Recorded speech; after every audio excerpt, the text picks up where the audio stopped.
Now we can do some checks.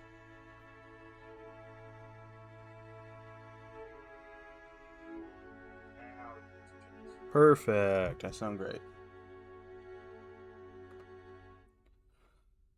Music's a little loud. Maybe it's let me know if it's a little loud. I'll go ahead and put the rules. Choose your own adventure. Feel free to participate, or just watch. When the vote comes through, type your number in the chat, and oh, I could do that, couldn't I?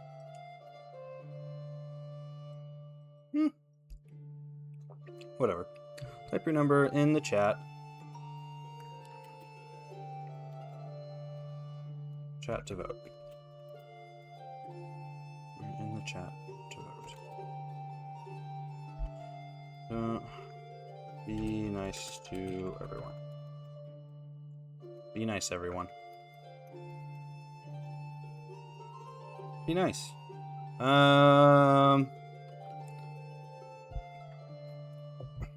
Boom.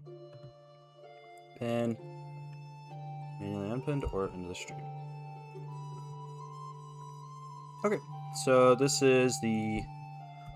Well, I did 2 pilot runs of the Jamsesh Choose Your Own Adventure, and they're fun. I had fun with the last one I did. I wasn't able to do the Jamsesh... I wasn't able to do a Choose Your Own Adventure Jamsesh for last week due to being freakishly busy all weekend long. I was helping my brother move, so that's always fun. It's always fun to get pulled into stuff like that. For sure. But I'm here today. We'll work on that. We'll make sure that I don't get roped into anything so I can keep running these back. But yeah, this is the Evergrown Forest. A Roll20 D&D 5e edition Choose Your Own Adventure. So we'll be using 5e classes and rule sets. It's just Dungeons and Dragons rule sets. And it's just kind of getting through the map. Right as of right now, due to no votes or no activity, for the most part, we're doing just using a randomizer, which is kind of fun. I had fun with the last session because it just randomized the group actually like completing a quest, which was a lot of fun. I really enjoyed that, and it was just funny to see it happen. So this is the Choose Your Own Adventure. We'll just go ahead and get started. The reason everybody is here today, oh no, okay, is due to, okay, alright. Thank you, Bard of Rhymes. In the Misty Forest. Appreciate that. In the Misty Forest. What is this? Why is there so many different things by you? No. I appreciate the Bard of Rhymes coming through. This is nice. This is beautiful. That was a good little... Let's read it. I'll read it for, the Evergrown Forest, where flora and fauna is found, a vitality across which life is bound. Where animals thrive and humans survive, where the shadows lie deeper and where darkness does hide. If you wrote that, great. If you didn't write that and you used AI, then thanks for posting. I also think you already left, so... Appreciate it. I think that was AI. Anyways, we'll continue going in the Misty Forest. Oh, he's back. He's still here. Okay, cool. He's not AI. We're good. So the Misty Forest, what's been going on, the reason that our party was called here was due to the Misty Forest growing over the Tradeway. So basically, traders from Daggerford all the way to Dragonspear Castle blamed in using the dark arts. Now, I'm glad you're not using the dark arts. That's great. That makes me happy. You just never know. You just never know, Bard of Rhymes. And so what's been happening is in the Misty Forest, it has been covering the Tradeway due to unknown reasons. So guild members from Daggerford and Dragonspear Castle have been reaching out to guild leaders up in Waterdeep and royalty in Waterdeep to fix this problem. The royals and leaders of Waterdeep, well, royal councils, I gotta figure out what the actual Waterdeep members are. They got money together and they got a vote together, and they hired out the Golden Company, which is a mercenary group on the Sword Coast who handles big issues like this. And so, whew, a little hydration there. And so the Golden Company set out to the Misty Forest, and they sent in their own scouts and their own spellcasters. We're unable to find what the issue was for inside the Misty Forest, and some of their scouts and spellcasters went missing, along with some of their own mercenary crew too. In doing so, they were able to create an enchantment that gives amulets or any pieces of jewelry a way out of the Misty Forest, as it seems like anybody who goes inside of it is lost due to magical reasons. So the Golden Company's mages, sorcerers, wizards, whatever, were able to make these amulets that would bring their people back after some failure to do so for some of their scouts. And so the Golden Company, after losing some of their own mercenaries and scouts and spellcasters, they posted flyers in Daggerford, Waterdeep, and Dragonspear Castle to get adventuring groups to come to the Misty Forest.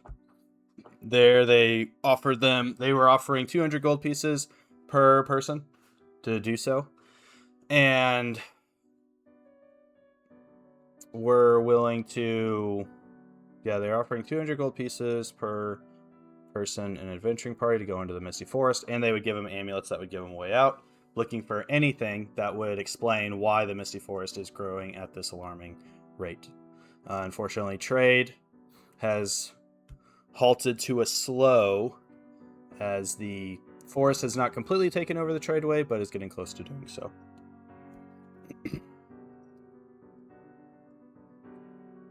And that is where we begin. Our adventuring trio is Red, Bella, and Teth.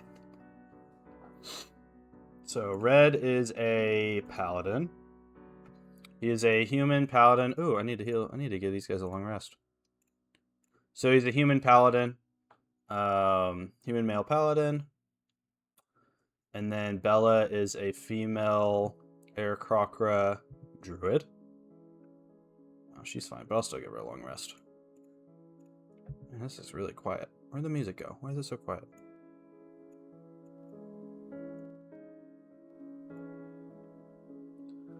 Most interesting. An arcane device which protects its beneficiaries with a powerful vice. For why risk life or limb when you can't escape in an instant when things turn grim? That's for the money. Because they want that money. So Red, and Teth is a dwarf. He is a male dwarf rogue. Kind of the face, a little bit of the face of the party, but that's kind of the thing, is the paladin and the dwarf and Teth. I should call him a dwarf. I don't know, that felt a little bad just calling him a dwarf. But Teth and Red are kind of the, I guess, faces, but everybody's a little charismatic. I don't know. Bella kind of sticks to herself. Teth will talk anybody's ear off. Red's only got +2 charisma. He needs to figure that out. So that's the adventuring party. They had done some other work together. They had done some other adventures together, some smaller stuff. They are only level 2, so that is what we were working with. And that is where we will begin.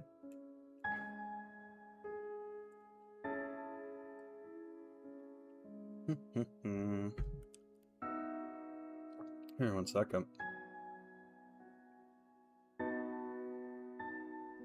Bum, bum, bum, bum.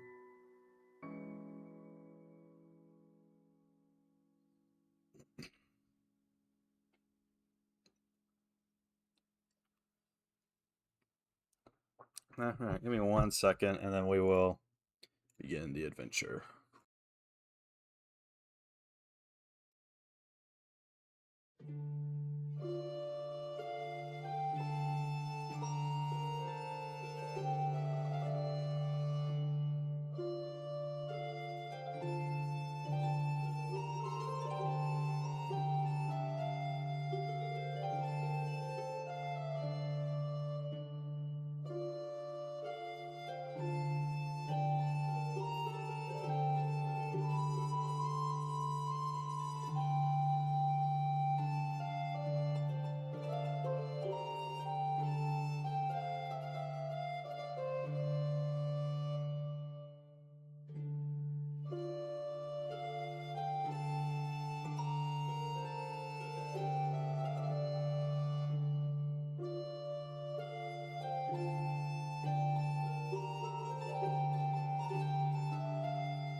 Okay.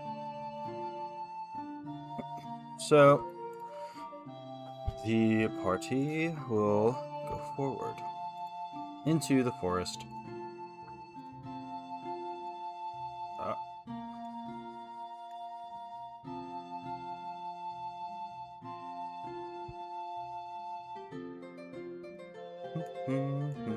As they're walking through the forest, Red goes, "Ah, well, at least it's nice in here."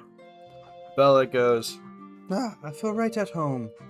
And then Teth goes, "Ah, I'm trying to keep the rocks out of my boot." The forest is nice. It's very beautiful. There's a nice breeze going through. It's crisp but not too cold. Um, there's brush all along the. Oh shoot! I gotta get rid of this turn order that everybody can see. Gosh dang it! There's always something. But it's a very picturesque forest. It's very pretty. It's very nice. Um, and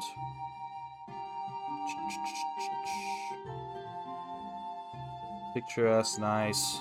There's a trail that they're following that's kind of winding around and through. Um, and it is, I don't know. It's not dark. It's not scary. It's not spooky. You can still see the light coming from above. and the sunlight coming through the trees. It's very pretty. It doesn't feel bad at all. Okay, we get to our first vote. Barter Rhymes, if you'd like to participate. I think you're the only person in the chat, so we'll do our first vote here. Vote! Wait, I gotta put it on caps lock. It's gonna be in the chat on the Roll20 that you should be able to see it right now. Vote. 1. Look around. 2. Continue forward. 3. Talk. So, if you wish to vote, if you're participating, feel free to post in the chat. 1, 2, or 3. I think you got the main pick right now.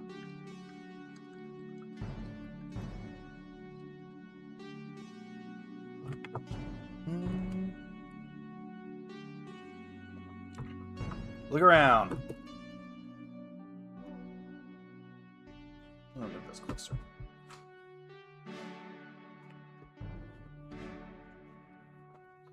Alright, so 1 it is.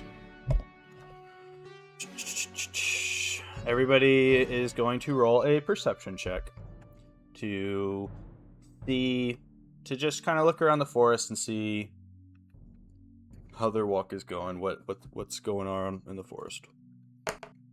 Red rolled a 16.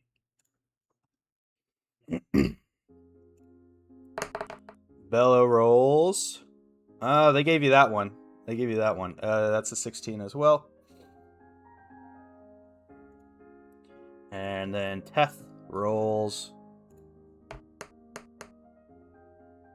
a 19. So, everybody, a vote of 1, don't mind if I do. A tyrant I shall be without a committee or 2. Nice. Indeed, you can be the tyrant for tonight's stream. And I do not believe you're a tyrant. You are a loyal benefactor of the stream, and I hope that you enjoy it. So everybody looks around, and they find a peculiar looking brush. They go over to the brush and check it out. Red goes, this one's looking a little different from the rest of it. And then Bella goes, I think we could probably get through here.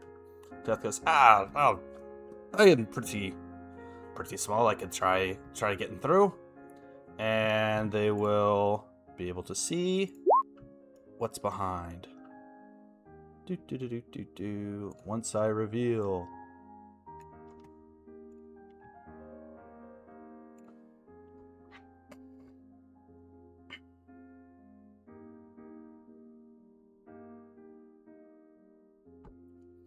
Okay.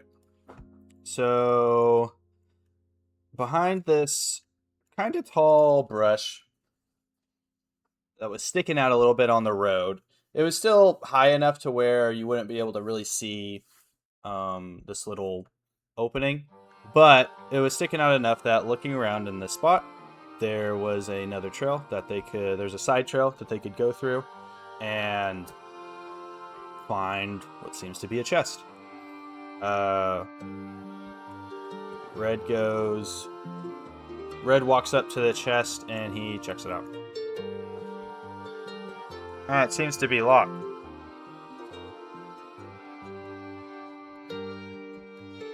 Teth walks up to it. Well. I could probably take care of that then. And Bella just kind of is keeping quiet and looking around the glade. So we will do another vote here. Oh, I already have the caps lock on. Vote! Vote time. 1. Pick the lock. 2. Investigate the chest. 3. Leave the we'll call it a little glade. Leave the glade. Wow, that doesn't come out as great as the last one did, but we will leave it for your vote. So 1 is to pick the lock, 2 is to investigate the chest, 3 is to leave the glade. 2, investigate the chest. Teth walks up to it and says, let me take a look at it. And he will investigate.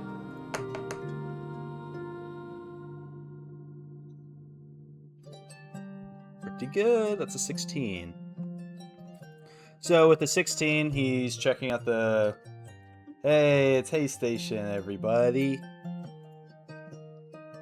That's one of my buddies. Let me know. We're going to do another vote here in a second, and I just need to know what the lag on it is. I need to know what the lag from me typing in the vote to what the chat is able to say. Bard of Rhymes has been helping out. He's been pretty good.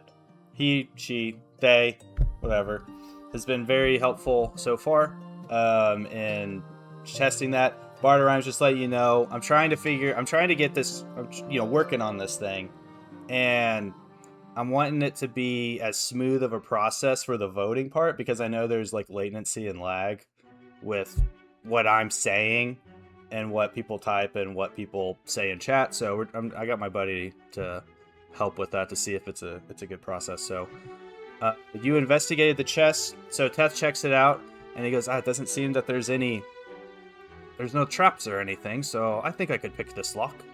And so we're going to have we're only going to have 2 choices now for this next one. So I'm doing a vote. Vote 1, pick the lock.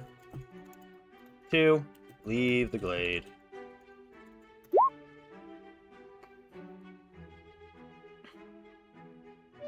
That's good.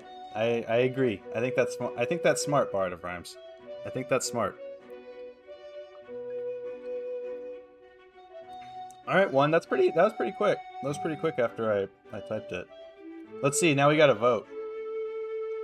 So let's see what Bard of Rhymes votes as well. Oh, we got 2 1s. There we go. All right, that's pretty good. That's pretty quick. I really didn't have too much to worry about there. So now we're gonna see if Teth can unlock the chest. We will do a sleight of hand. Well, technically, okay, this is where the technicality of D&D 5e comes in. I actually need to use his tools here. His Thieves Tools, which is just his proficiency bonus, so it's just a +2. It's not sleight of hand. This is me being too much of a D&D nerd. So he will get to roll a d20, and we will add 2 to it to try and unlock this chest. That is a 7. Thankfully for everybody, the lock on the chest was pretty old, pretty rusty, and he accidentally breaks one of the little lockpicks that he was using, but he was able to just get that last one. It will not affect his tools at all. It won't affect his tools. He just is down 1 lockpick, but he was able to unlock it. So from there, we will open the chest.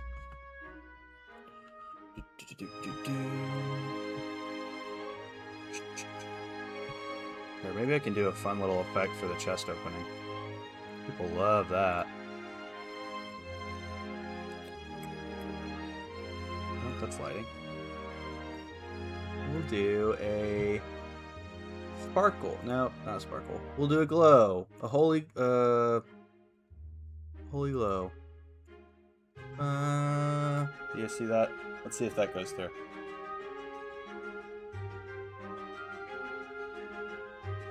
I don't think that went through. Maybe I need to go back to the one. No, that didn't show. Okay, well, forget the effects of that. But he was able to open the chest, and inside was a ring. There is the ring looks like it's wet. Looks a little gross. It looks old. But it has a blue jewel, a small jewel in the middle of it. And it seems to have just been sitting there under atop some furs and rope and nothing really of much interest besides just this ring on the top. the ring's pretty cool. The ring could be pretty cool. That's right. And so, yeah, they found a ring. We will put that in the notes. We'll put that somewhere. Just remember that you have a ring. I guess I'll need to have a notes or an equipment thing for some of these items y'all find. I guess I could put like I can figure it out. I'll figure that out. For right now, just remember that you have this ring. All right. So at this point, we will do another vote.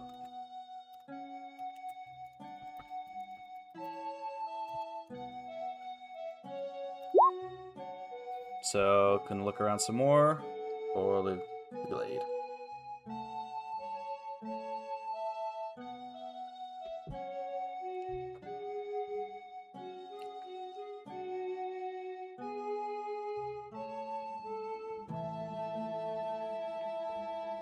One is to look around, two is to leave the glade.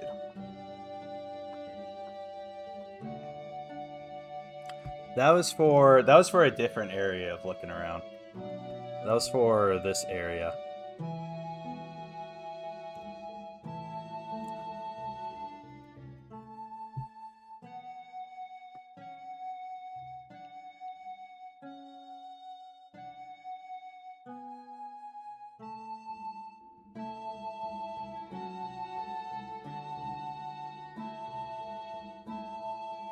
Oh, we got 2 ones. Look around. Alright, so everybody will do a perception check. 18.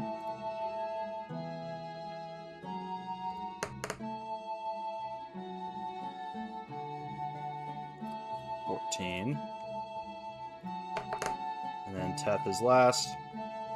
12.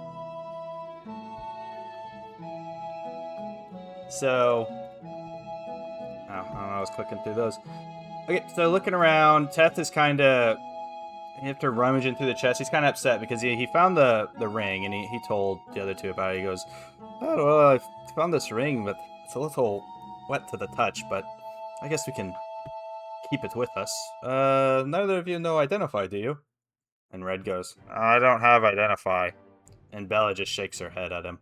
So he puts the ring under his in his bags. He doesn't see anything. He doesn't find anything. Bella's looking around, but she's kind of already heading back. She doesn't see anything. Red, while walking back with everybody, he notices it seems as if it looks as if like a cart had come through. A cart had come into this glade, potentially to offload the chest, but the ground is already reshaping and hiding that track. The tracks of the cart, they're very faint, but he was able to make out that a cart had been through here.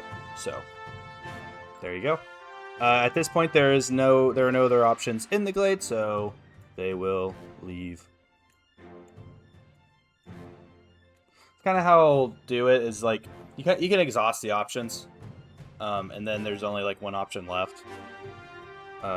Maybe that'll change in future runs, but for the most part, it's just kind of you can go through, pick your options, and then continue on with if you can continue on unless something happens, consequences and such. Yeah, thanks. Thanks, Hayden. Appreciate it. All right. From here, there's 2 options. We'll put it to a vote. Okay, I need to keep hitting shift instead of caps lock. Vote. Vote. 1. Talk. Oh, yeah. You need big eyes when you get into poetic situations. It also helps when getting into impromptu negotiations. Yeah, there you go. There you go. That's awesome. Vote. One is talk. We'll do party talk. Well, no, that could be misconstrued. We'll just do talk and see what comes from that. 2 is continue forward.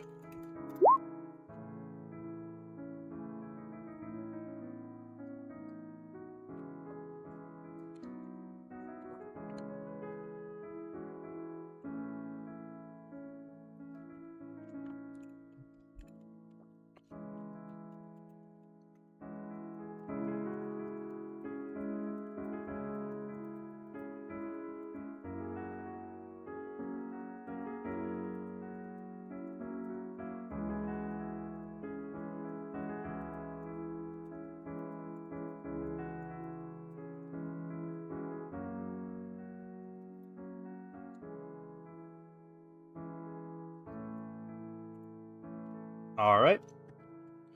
We got 2 1s for talking.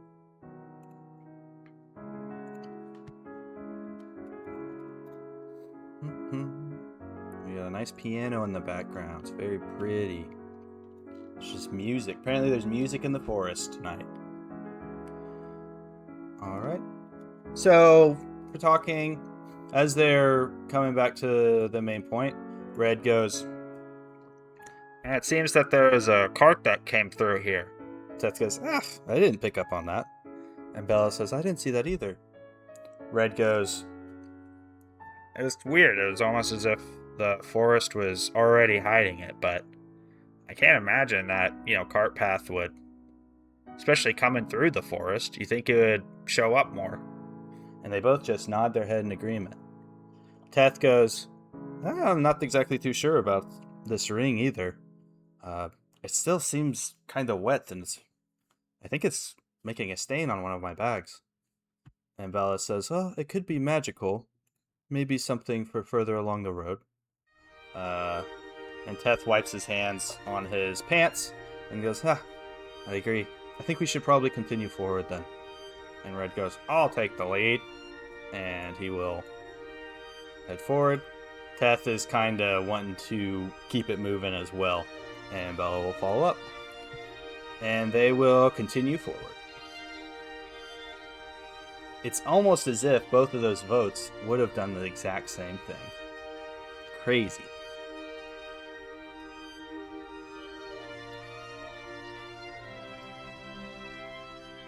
It's not true. You guys got some lore from... You got some interaction and some, some hints or something from the talk. It's part of the game. Alright, so Red leads the way. They continue forward, and they get to this intersection. And as they're walking through the forest, they see... It's, like I said, it's kind of winding a little bit. Winding more than it looks to be on this map. And as they come around a corner of brush and trees, they get to this intersection. Red stops at the front of the intersection, Teth and Bella behind.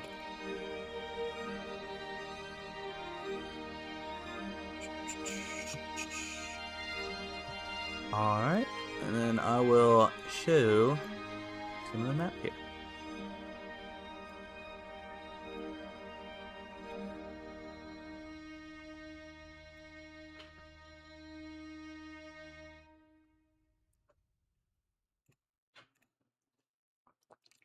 Boom. Okay, so as they come to the intersection and it opens up, they also see a tent further ahead. It's a big open tent. There's tables under it with an assortment of items and things. There is a cart.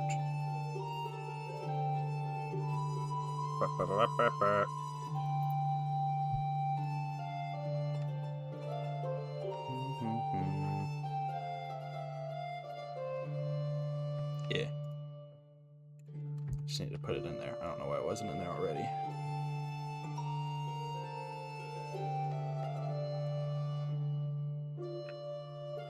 No.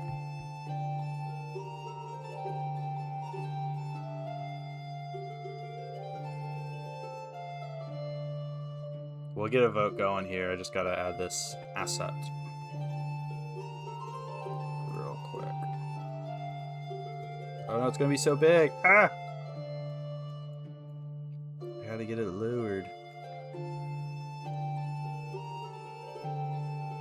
Oh my god. I need to fix it up. We'll fix it up and we'll fix it up for next time for sure. Let me reveal it as well.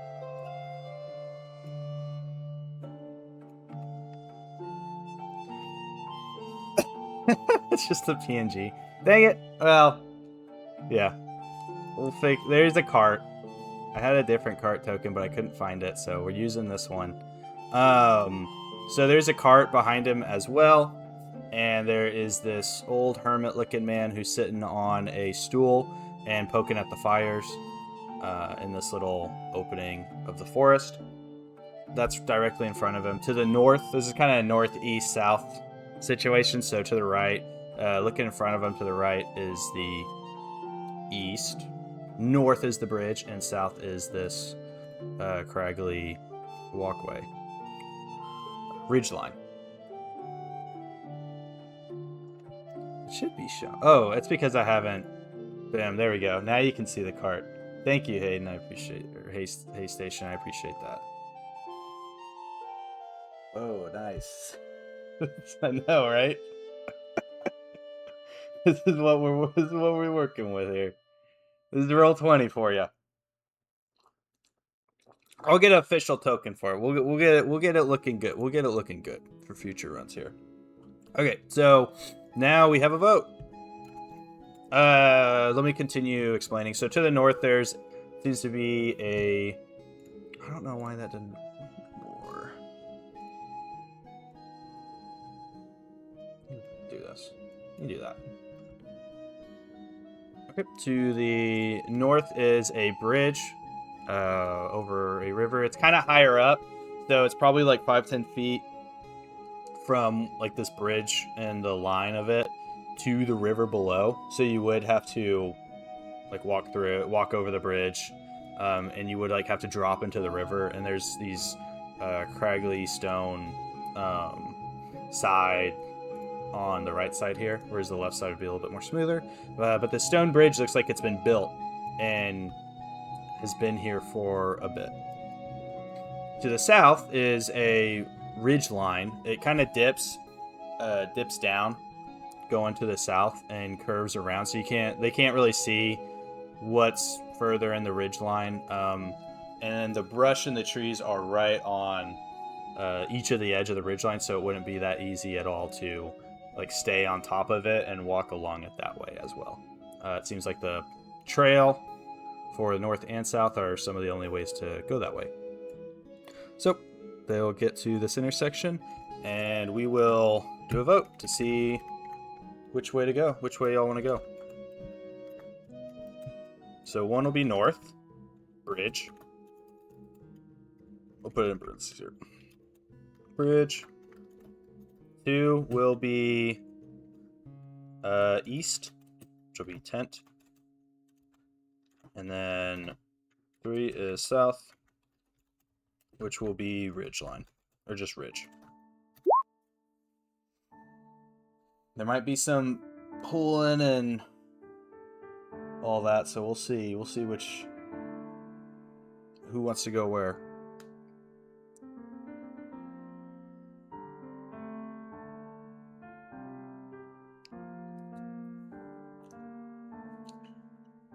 Oh, you guys both want to go to the tent.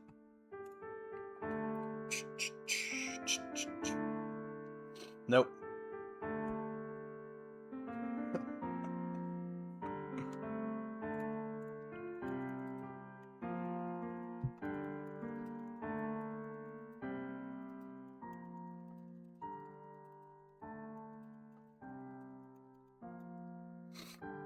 Okay, so the group goes over to the tent. Like I said, there's an assortment of items on the table and on the tables under the tent. It's very open, and there's an open flame that he's poking at, a little campfire. He kind of looks over at the group coming over, and he's an older man with a big old beard, and he looks over and he goes, "Yeah, well, good to see some travelers through here. I ain't seen much besides some goblins and a river hag. But I got some stuff on them tables, and you can come over and use my campfire if you need to.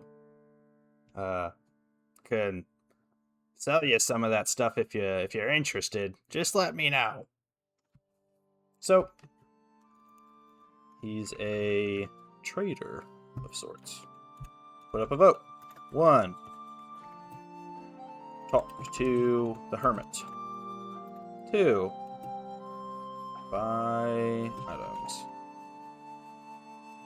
3. Because Red was able to find the cart tracks from earlier, there'll be a third option, which is the... Oh, wait. Yeah. We'll do the cart. Check out the cart. I'll only keep it to 3. Maybe I could add a 4th. We'll do a 4th, and it'll be leave. If they did want to leave. If the group did want to leave, they could leave. But 1 is to talk to the hermit, 2 is to buy items, 3 is to check out the cart, 4 is to leave.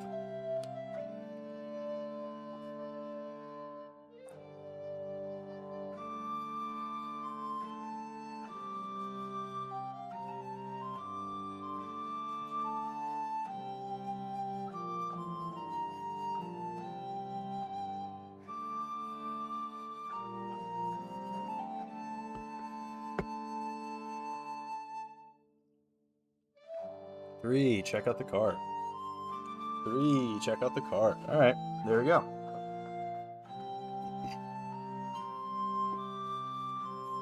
So, well, these two, we'll say Teth and Bella are looking at the items in the tent. Red will go over and check out the cart. The hermit kind of looks over at him, but doesn't really say anything. And Red will investigate. You rolled a 4. It's a little sus. It's a little suspicious. He rolled a 4, so he goes and looks at the cart. But while looking it over, he goes to scratch his head, but realizes it's in his helmet. And so he kind of just pokes at the back of his helmet. And he's not too sure at all if this could have been the cart, because the cart looks kind of big. He's like, this cart's a little too big to have gotten in there. I don't know if this guy would have been able to get that chest there. So there is nothing left for that cart. Another vote. 1, talk to the hermit. 2, buy items. And 3 is leave.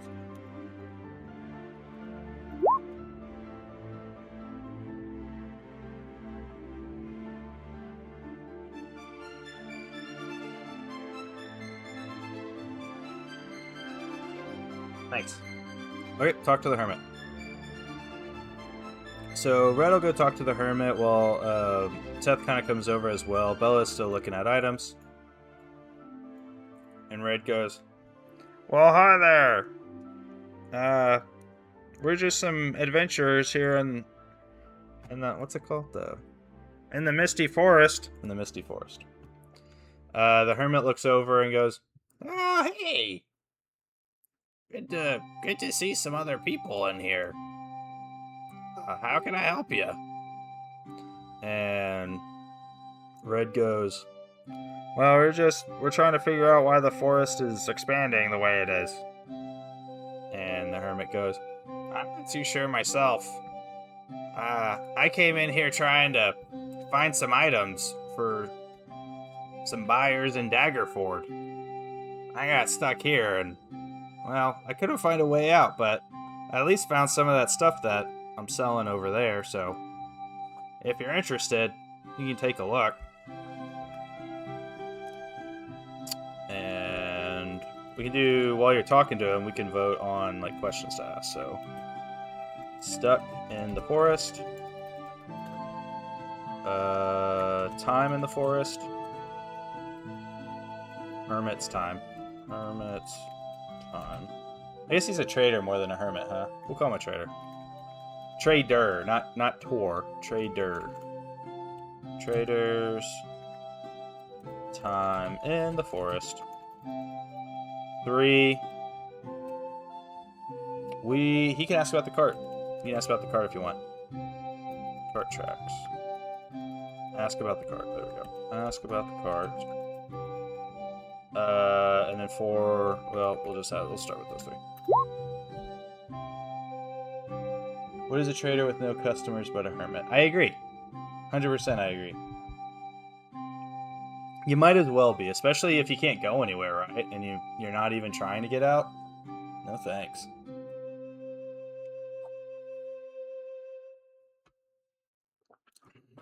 Ask about the cart. Red goes. Tess kind of watching. He's letting Red do most of the talking. But Red goes, I noticed your cart over there. We saw some cart tracks further back. And Harry goes, is that so? And we will look now at Teth. Passive insight.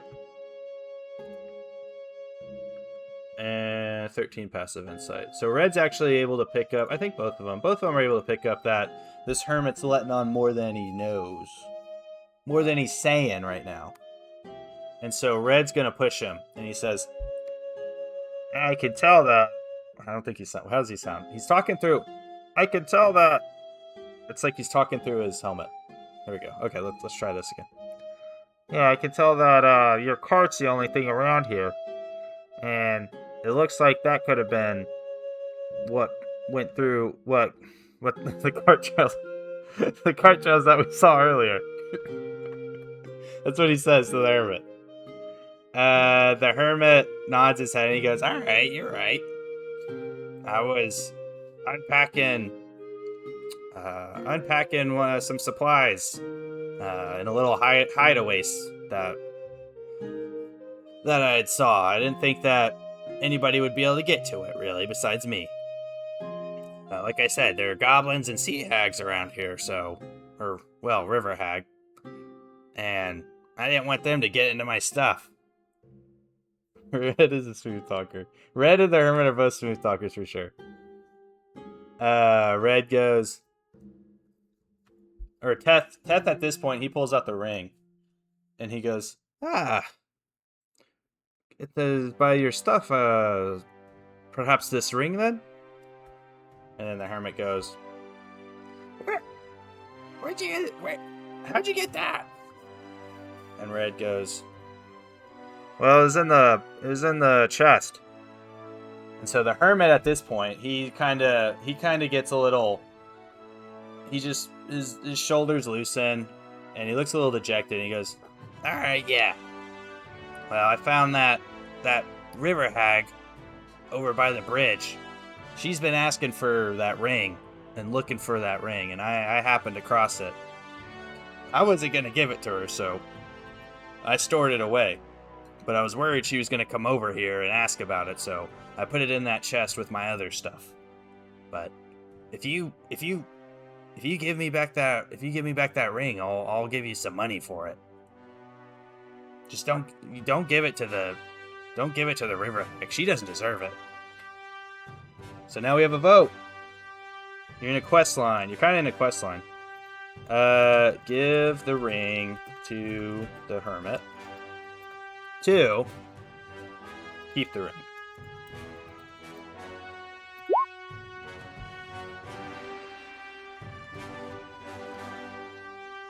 So are you going to give the ring back to him that you guys stole, or, well, that the adventurers stole? Well, they found it, technically. Or are you going to keep the ring?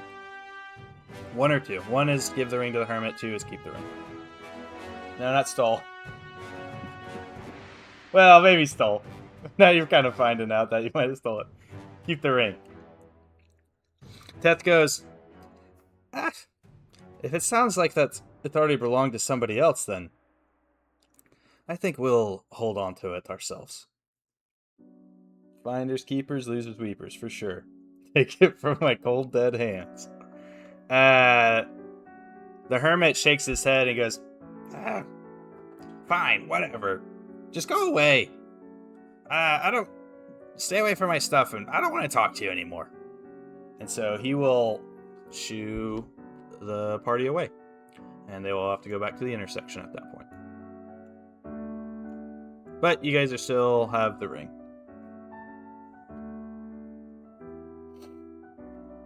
Teth kind of threw you under the bus for sure. Okay, so you have two. Well, you have three. You can go. So we got a vote. Bella's kind of overhearing everything. Red just started walking away as soon as somebody said they didn't want him around. He's a good guy.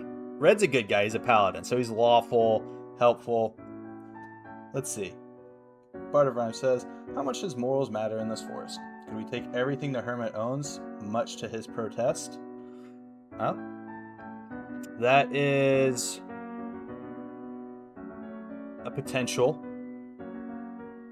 As the DM, Dungeon Master, cops can't see through the mist, that is true.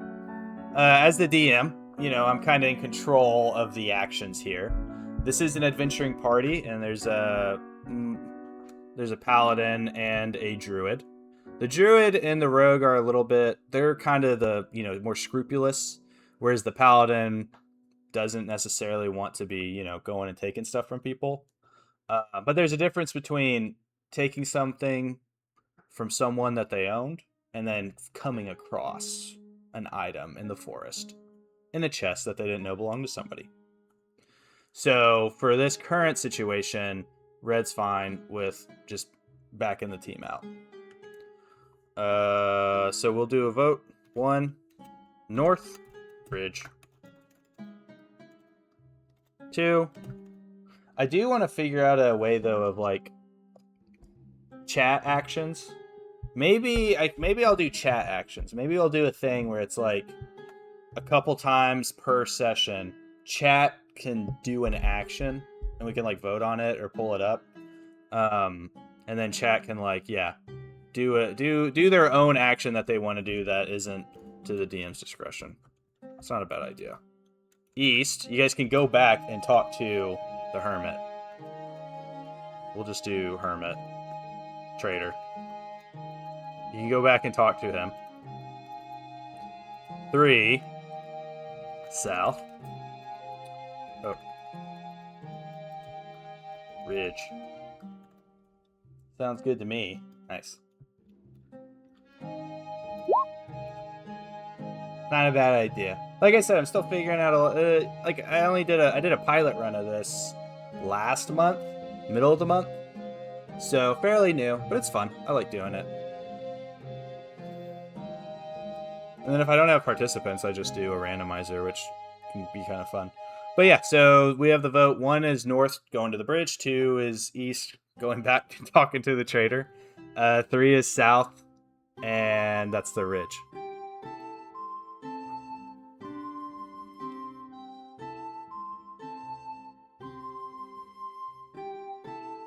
We got one. Okay. No, you did your vote. You can't renege. You can't go back on your vote. You got to stick with your vote. Otherwise, it gets complicated. But that means we have a split. We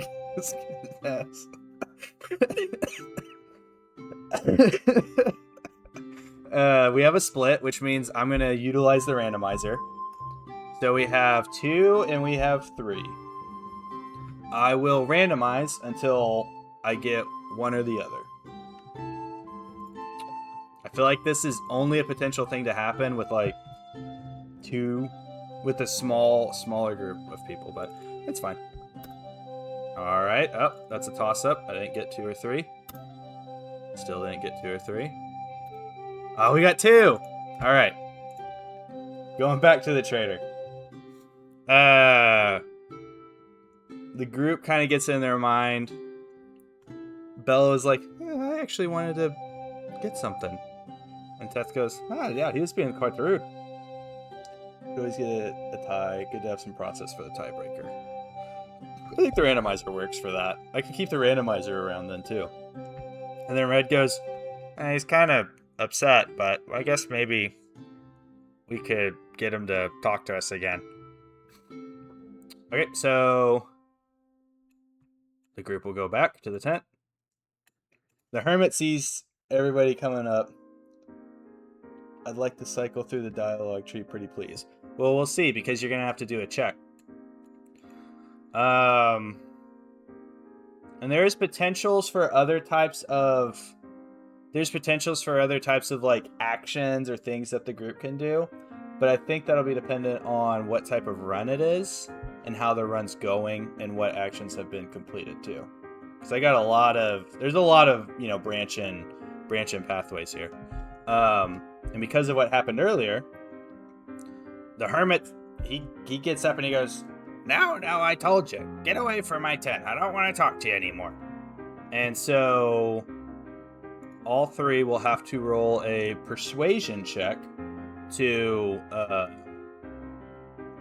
try and get an action going here. And we'll see how well they persuade. Okay, 14's good.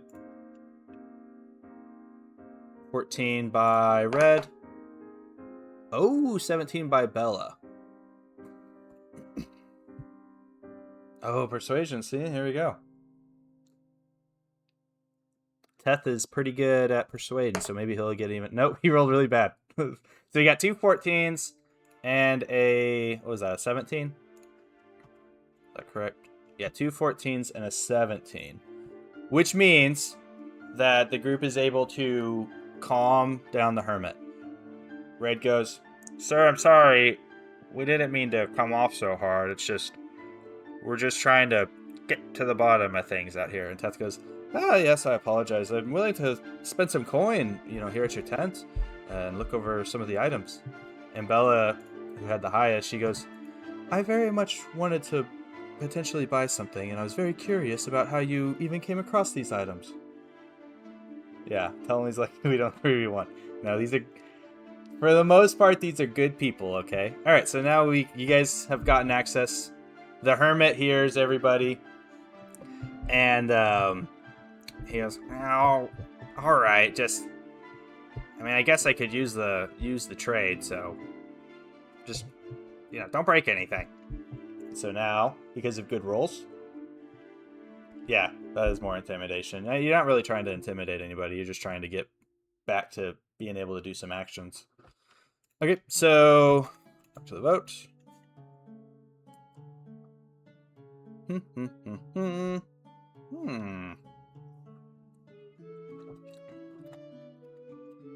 Talk to the trader. Buy items. And then 3 is leave.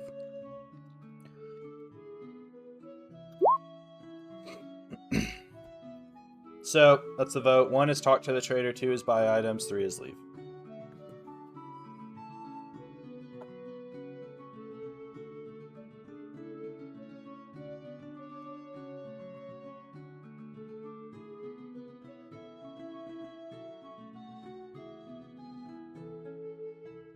Okay, talk to the trader.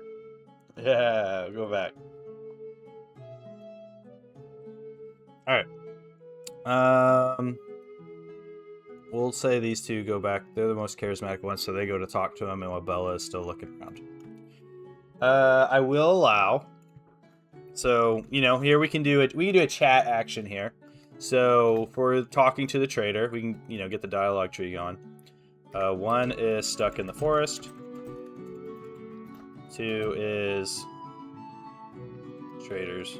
time in the forest. 3 is chat decides. So, 1, asking him about being stuck in the forest. 2, his time in the forest. And then 3 is y'all can ask him whatever you want to ask him. Put it in the chat.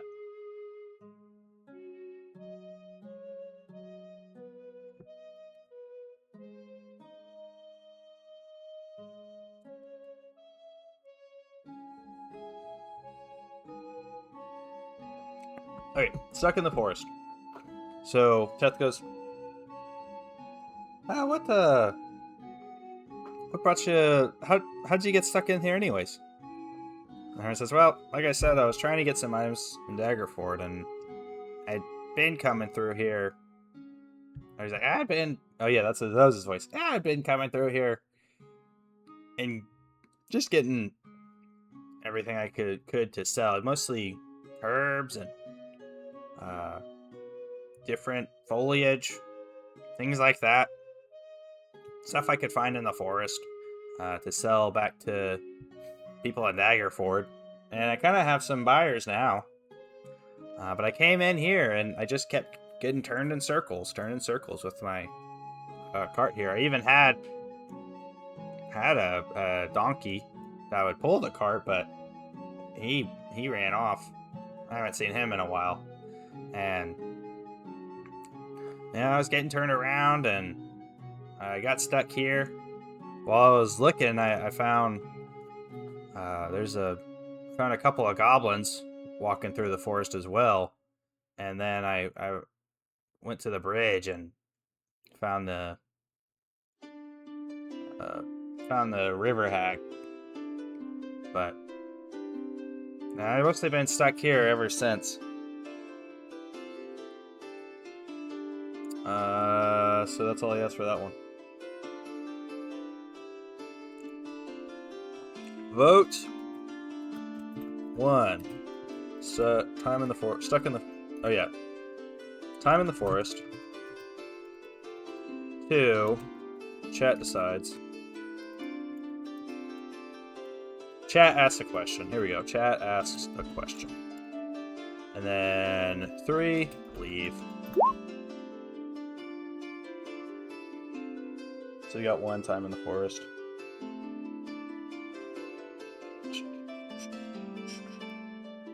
Okay. Red goes, what's the forest been like ever since you've been stuck in here? And he goes, there's definitely something going on. I mean, like I said, I got stuck in here and I kept getting turned around. You can follow these trails and you'll just end up right back where you were.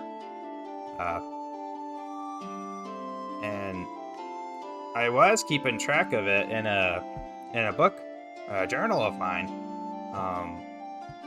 But while I was in here, those goblins I mentioned, they ended up coming and stealing stuff from my cart, and they took my journal too.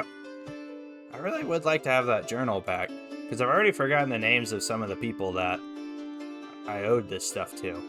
It'd be good to keep track of that. Hey, you know what? Those goblins, they're south from here, down that ridge line. If you go down there and you get my journal from them, I'll owe you something from my tent. And so you guys got a quest. I'll go a quest. Let me add a quest marker on this guy.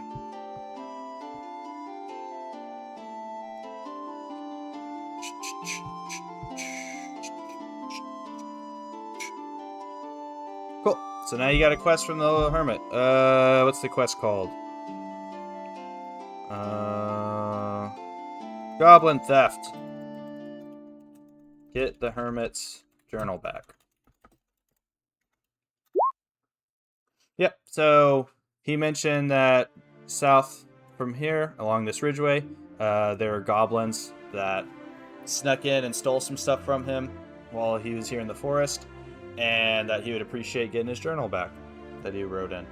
So that's you guys have a quest. It doesn't mean you don't have to do the quest. It's not like, oh, we have to go do the quest. It's just that you have it, and if you, he's gonna hate to find out about Finders for a second time. Oh sure.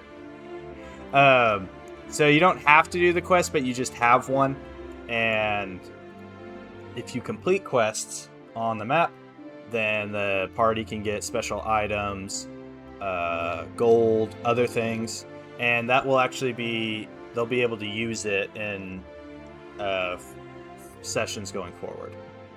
So, and I need to make like a document of all this stuff because they actually got some stuff from last session for completing some quests. I do have them written down. They could be able to use it potentially. We'll see. Yeah, so you got a quest from him, and then so we got 2 more. Vote 1, chat, ask a question, 2, leave. Wait, leave convo. Leave conversation.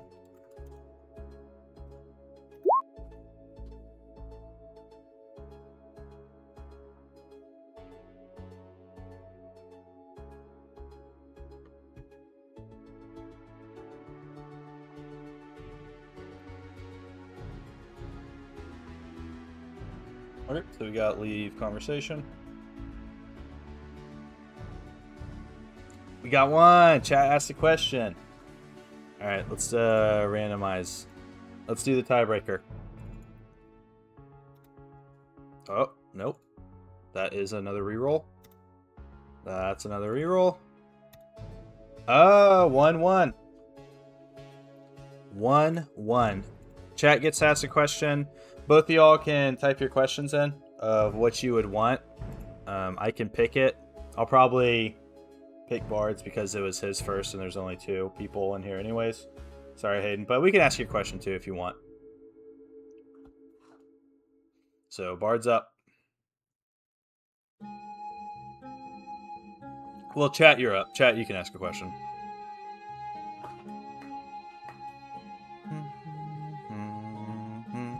Oh, I need to get a quest marker. I'm gonna find a quest. We'll just do the WoW quest. Oh wait, I'm not gonna do that on this one. I gotta do it on the other one, so you guys can keep looking at the map. The Doi quest.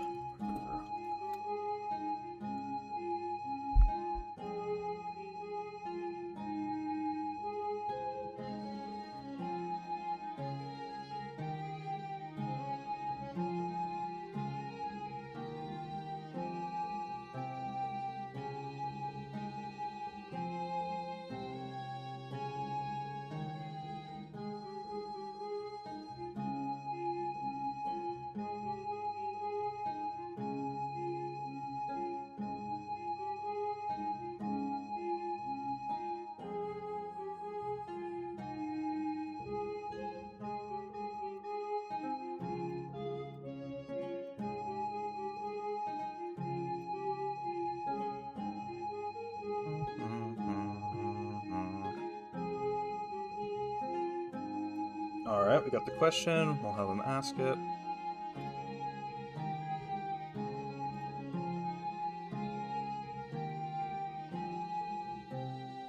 Man, this marker is not going to look good at all.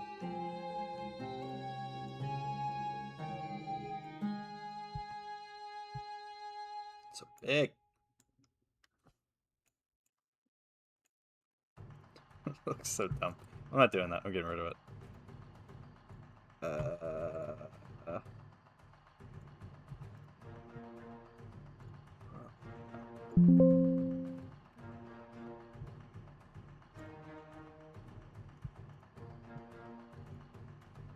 Not this one.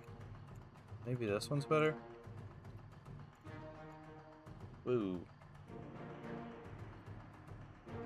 Nope. Doesn't work. None of the quest markers work. I'm not going to worry about them. I'll figure that out later date. Okay, so chat wants to ask, you mentioned that you have hid things in the past. Care to tell us where they are? We could return them to you if you'd like. Okay, so Teth will say, since we've been talking, you said that you've hidden some things. While you've been here, while your time here. Well, you've been here in the forest, so to speak. We would not mind trying to find some of those things for you if it got us more, within your favor. Whether it was money or items that you had. And the hermit goes, I could use some help that way. Well, give me my journal first, and then once I get that, I could come. There's some other things here I could tell you where to find them. So, you got a potential. You got a potential from there. Well, you got basically like a follow-up quest if you do the first one. That'll have you guys leave the convo. So now, vote. Buy items. Vote. Vote, vote, vote. So 1 is buy items, 2 is leave.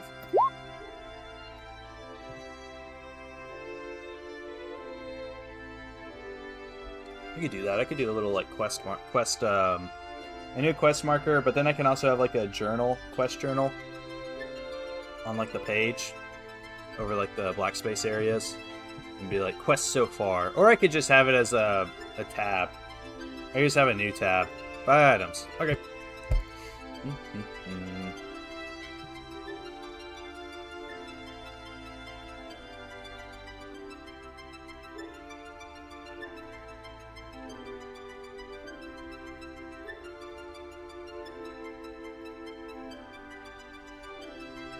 Okay.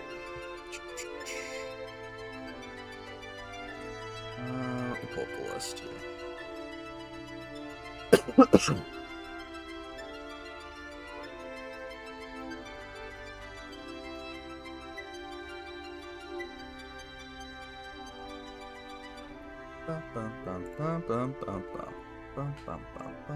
I have the list. Let's get the list. I need the list.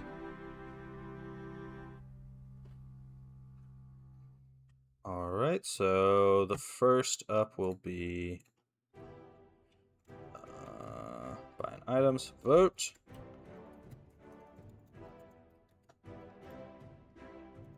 One is a hooded lantern.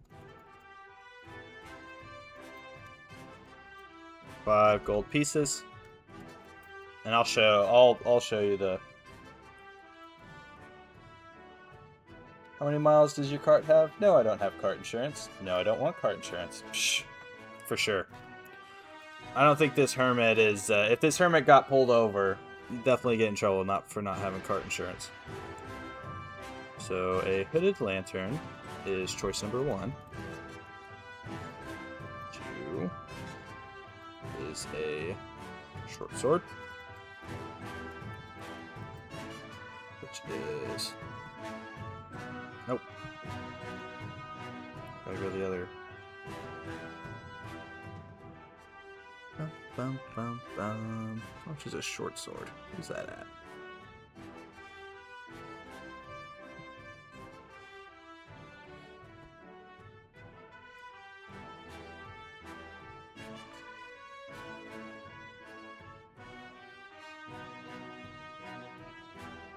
This one is right there.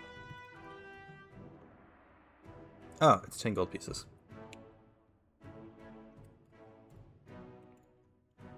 10 GPs. And then 3 potion of healing. 20 GPs.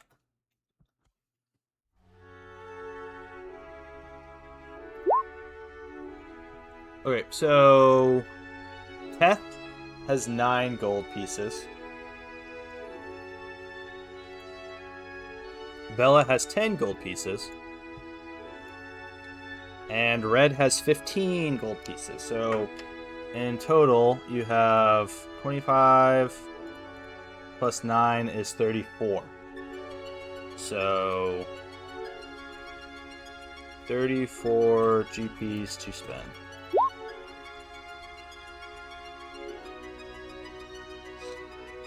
So that's the vote. 1 is the Hooded Lantern. 2 is the Short Sword. 3 is the Potion of Healing. Potion of Healing gives you 2d4 plus 3. Let me see.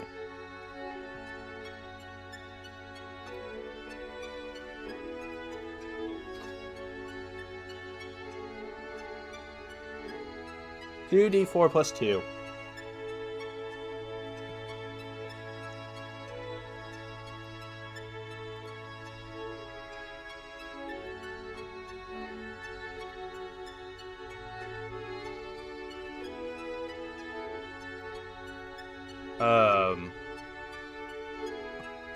So that's what we have.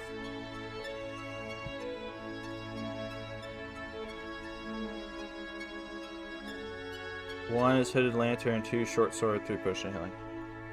Oh, let me see. I can see if my friend Haystation said. Let's see if I can hear. Okay, it's coming through the stream. It's coming through the stream. I had to double check, but okay. Haystation was worried that the stream was cutting out, which had me worried. So that's why I had to double check. Feel free to purchase. 1 is the Hooded Lantern, 2 is the Short Sword, 3 is Potion of Healing. 4 is Haggle, 12 for all the 3. Unfortunately, that is not an option, but I like the spirit. I like the spirit of it. Hooded Lantern is just like, it's a covered lantern, so it doesn't go out whenever it rains. But it functions as a regular lantern. Let me see if there's any specifics I can pull up for you.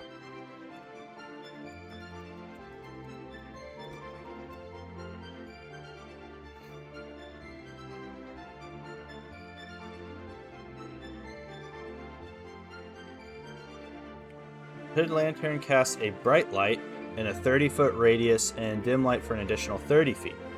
Once lit, it burns for 6 hours on a flask of 1 pint of oil. As an action, you can lower the hood, reducing the light to a dim light in a 5-foot radius.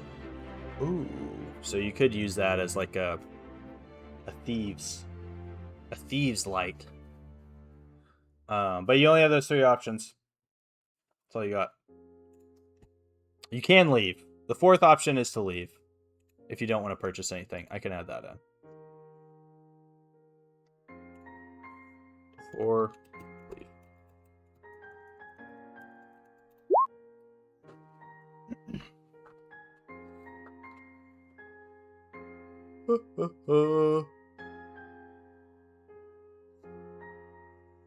Potentially, there could be special actions for traders and buying that would allow for haggle and bartering. Unfortunately, for this run, that is not the case.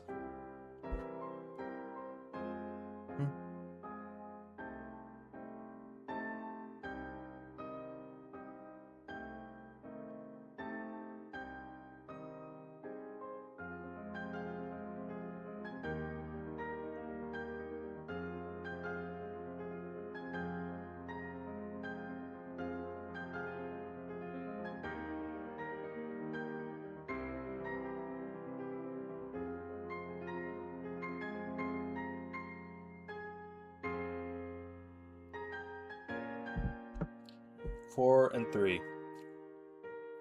Alright, so Potion of Healing, 20 GPs. Or leave. Let's do a randomizer. I gotta stick with the rules. Dang, we got a lot more votes this time too. So that's a miss on the randomizer. No choice. 3. Barter Rhymes.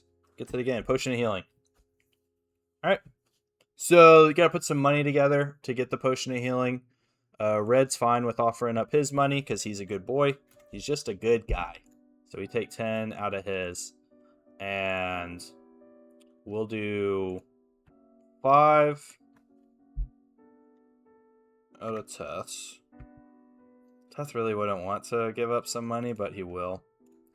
And then Bella will do 5 as well. So now you have 5, 4, so 9.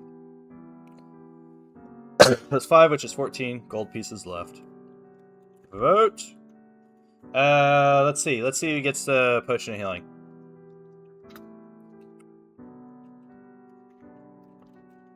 Who gets the potion of healing? 1 is Red. 2 is Bella. 3 is Teth. And I kind of botched the capitalization on those, huh?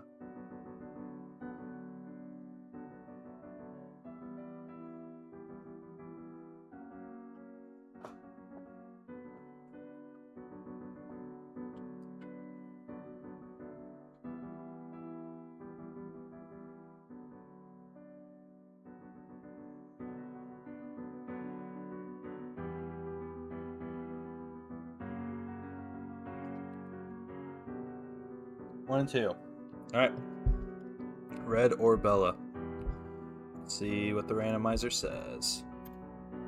That is 1. So that will go to Red. Red gets the potion of healing. Oh,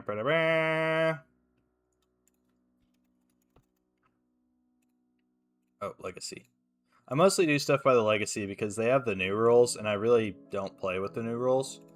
I haven't messed around with the new rules much, so I just kind of stick with all the legacy stuff because I'm super familiar with the 2014 rules. I'm not as familiar with the 2024?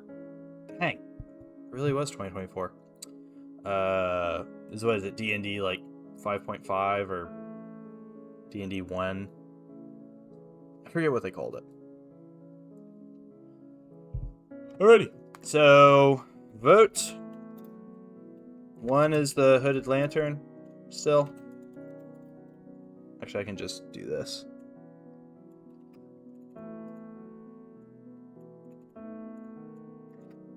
Hooded Lantern, and then 3 will be Leave.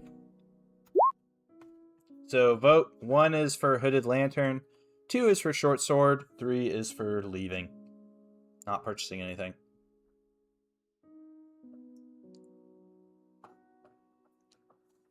Y'all are out of there. Okay, so the group goes back to the intersection. They, got the coins together and gave it to the hermit. He was very happy to sell his potion of healing. And he says, well, thanks for buying something.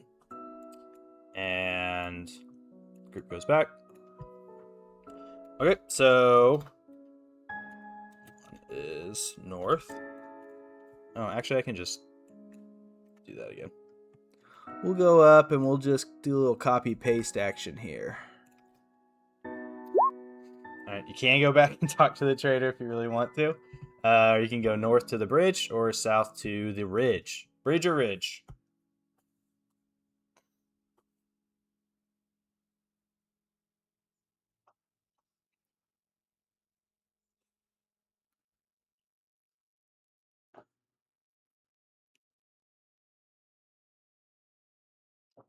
Okay, so 1 for the ridge. Oh, 2 for the ridge, right? Yeah.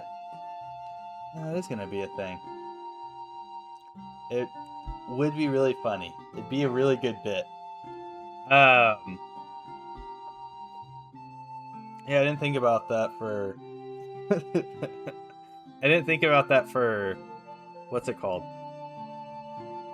I don't know how the heck I'm going to do multiple people in chat. Because ideally you can do polls. And so if I can do polls, then I can just do a poll. And everybody can click on it. And then I can see which poll won. But I can't really do that.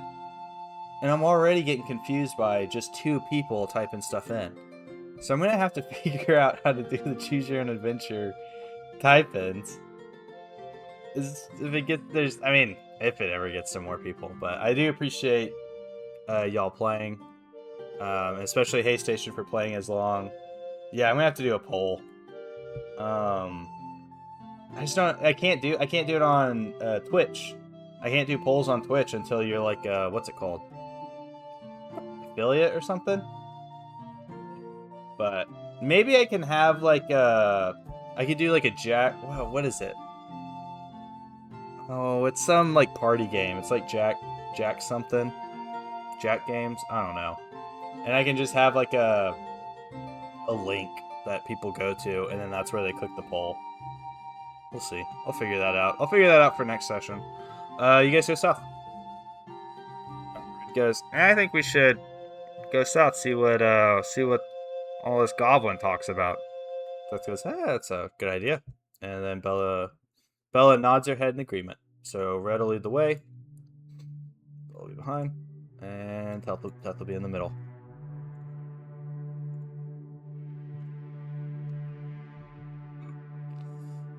Yeah, I need to check. I need to check for that too. Some add-on. There's probably like add-ons or whatever. Probably just do like OBS I could use that would do polls or put polls in chats and whatnot. Okay.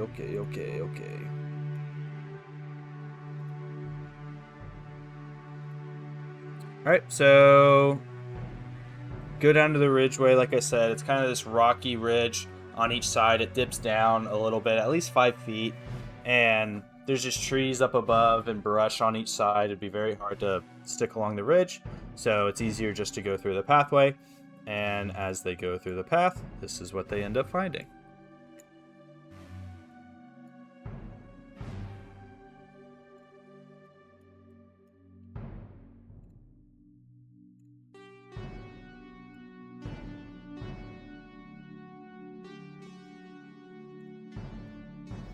Okay, so there's a camp with goblins and then a big old mean looking bugbear in the middle. The whole group is able to kind of get closer and see what's going on down there. Oh, he lost his head. See, there's a watchtower, and then there's a campfire. It's kind of put out. One of the goblins is by it, and he's just kind of poking at the coals, but it's not lit. And then there's this watchtower that there's a goblin on, but he's kind of like picking at his toes instead of looking around. The bugbear is sitting on a stool and just kind of like poking his. He has he has this big old morning star, and he's just kind of like poking it into the ground and rubbing it against the dirt. And then there's one goblin that's a little bit further north along the trail, and he's kind of just looking around, but he's looking more back at the camp. And there's another goblin on the right side of the tent, and he's looking at this back area. He's not even paying attention up front. So even where everybody is and how much it opens up, the goblins and the bugbear don't notice anybody around, and definitely don't notice the party. So we will do a vote here. So one will be... 2 will be...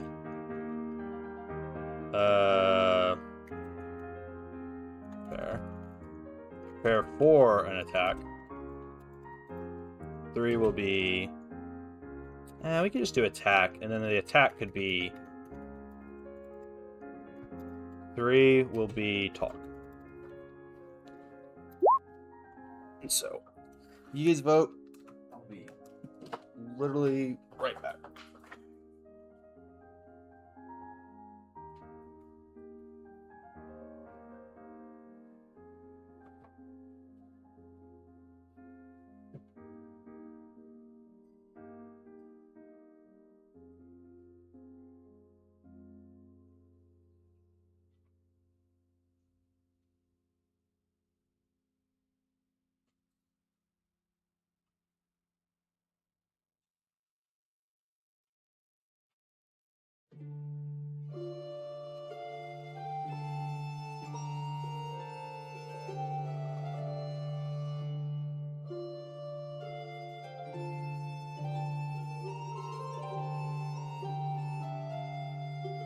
We got some stealths. Okay.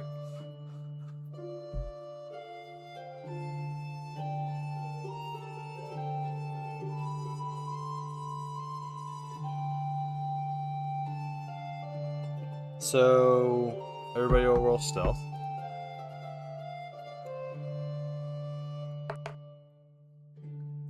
Teth goes first. 12. Man, he even has a good stealth, too.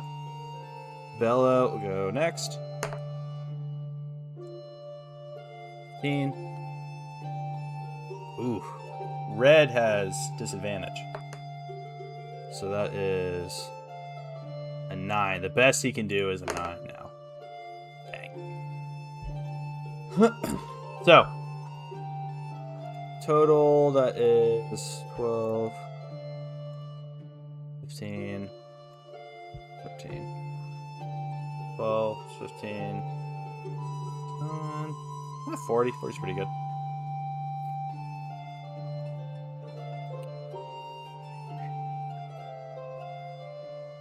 These guys aren't really very... They're not good at perceptifying so much.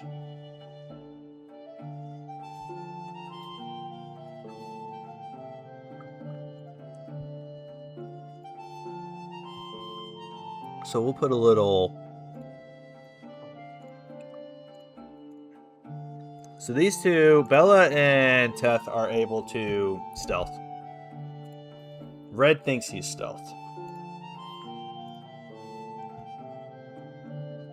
Okay.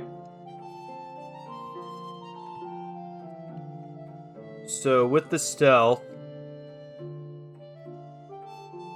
action, that is going to allow Teth and Bella to... Everybody who's stealth will be allowed to kind of go into the camp. For Bella, what she's going to do is she's going to use a feature to wild shape. She's going to wild shape into a mouse. And as a mouse, she is going to go through the ridge line here and then skirt around the sides, maintaining her mousiness and nobody knows better, and get behind the tent. Teth has it a little bit harder, and he gets close to the ridge without anybody seeing, and he's kind of timing it, and he's timing it, and he's looking, and he's able to make a mad rush to the watchtower. So he's able to get to this side of the watchtower with no goblins or bugbears noticing him. And he's still stealth. Both of them are still stealth. Before they go, Teth goes, okay, so here's the plan. Me and Bella will go in. Bella, you try and find this journal, and I'll get by that watchtower and get ready to pick any off if we get found out. And so Red goes, okay, I'll wait to see if any activity happens, and then I'll rush in. Teth goes, I think that's a fine idea. And then they go through with their plan. So Bella's on this back end with the tent, and Teth is at the watchtower. So at this point, we'll do another vote. So 1 is look around. 2 is attack. And 3 is leave. Because at the end of the day, you can always back out from a situation if the fighting hasn't happened. Oh, wait. And the 4th one is talk. Because you can also always talk to the goblins. Just because you actually know they're there and you have something to talk to them about.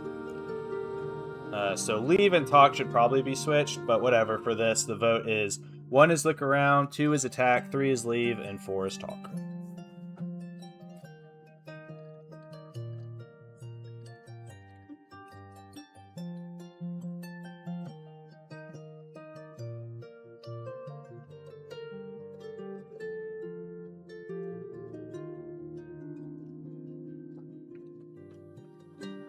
Okay, so we got 1 look around.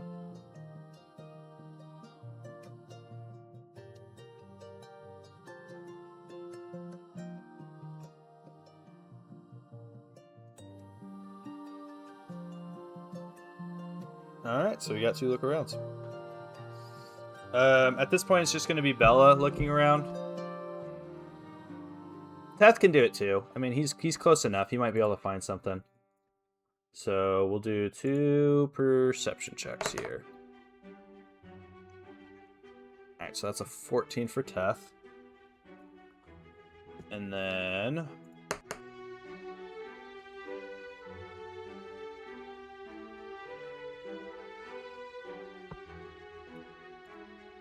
13. Okay, well, the good thing is that some of these are pretty low checks. So Bella goes into the tent as a mouse. Squeak, squeak, squeak, squeak. She's making squeaking noises. And she, after looking around inside the tent, and so I guess I already painted that picture, but inside the tent, it's pretty dirty and gross. There's four small cots and bedrolls for the goblins, and then one big kind of cot with a bunch of padding, and it's kind of lifted off the ground for the bugbear, and he's got his own side. And there's also like a desk. It's very old and gross looking, and it looks like it's for the bugbear, and he's been using it. And there's a couple different books on it. At this point, Bella kind of climbs up as a mouse and is looking around on that desk, where she does find a journal. And she goes ahead and it's actually already open. And whenever she's reading that journal, she sees that it's talking about time spent in the forest. Not from the horrible writings of a goblin or a bugbear, but it seems like to be the writings of a humanoid person.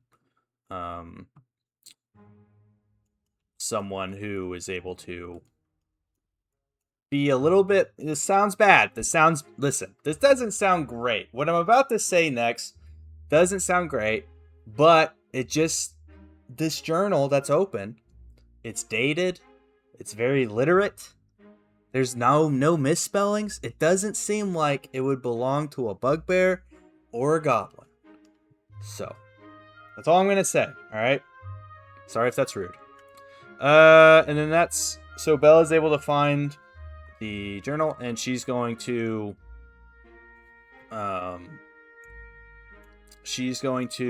get out of wild shape.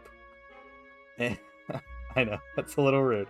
I get it. So she's gonna get out of wild shape, and she's going to take the journal. While still stealth, she's actually going to still be able to get back under the tent, under this flap, even out of wild shape.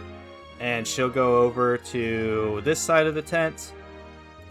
Teth will see her there because of his high perception, and I think he has high passive perception. He's got 13. He sees her there, and she gives him the thumbs up. So now you have the journal. We'll do another vote. So 1 is leave with the journal.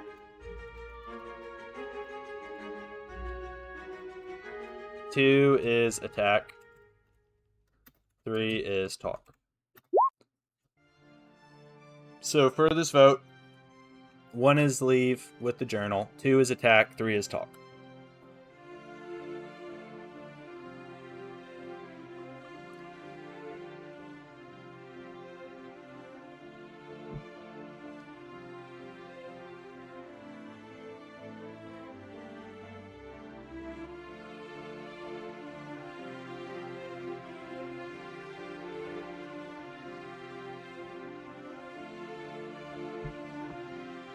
Got an attack.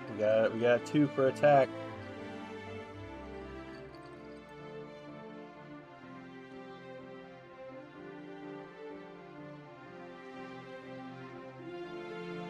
We'll give it a second, see if there's any more votes.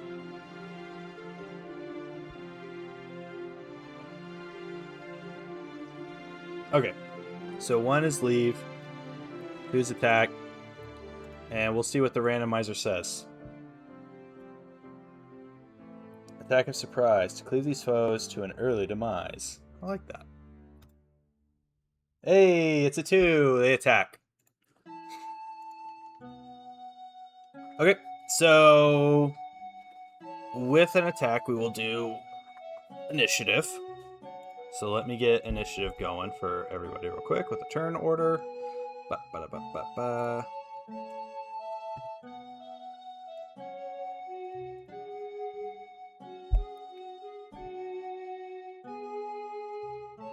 Dun, dun, dun. Okay. So let's see what Whose turn order it is for Bella.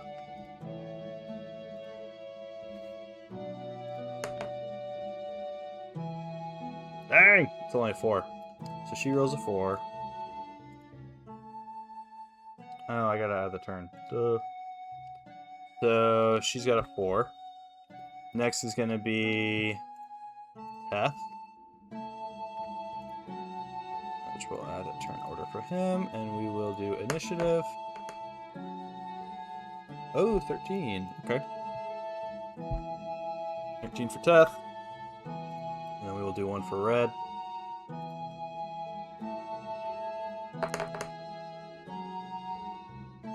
$16. Nice.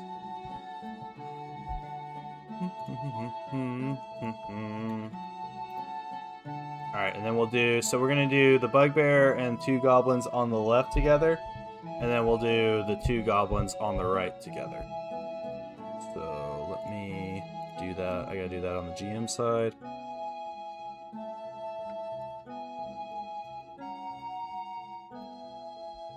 It'll be a 4. Which will come out to be a 6. Oh, I gotta add their turn. Duh. Okay. And then a turn for the goblin. Roll another. So that'll be 10.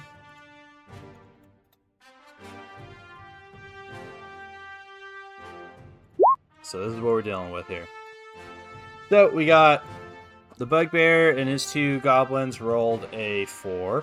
And then the 2 goblins on the right rolled a 10. Now we will do the surprise round first for the attack. So it'll be Bella and Teth going first. And we'll just kind of go through the surprise round here. So first up will be Teth.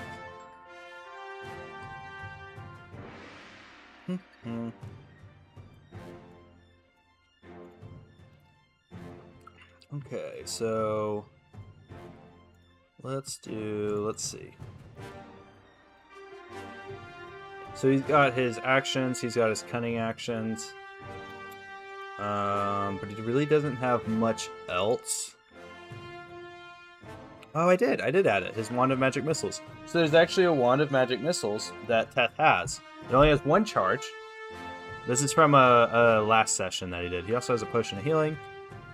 So we're going to do... We'll do this. We'll do... Vote.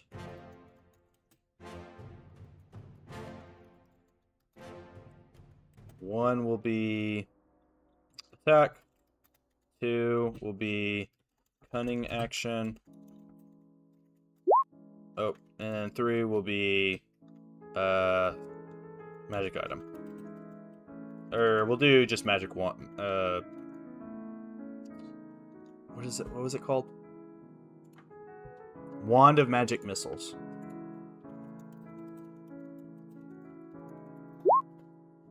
Alright, so attack, cunning action, Wand of Magic Missiles. So the cunning action is a bonus action which would allow him to hide, dash, or what is it? Hide, dash, and something else. Yeah, he has the magic missile. That's funny. Disengage. So he can attack. He can do a cunning action to hide again, which whatever, but he could dash too, which could get him closer to an enemy, or he could use his Wand of Magic Missiles.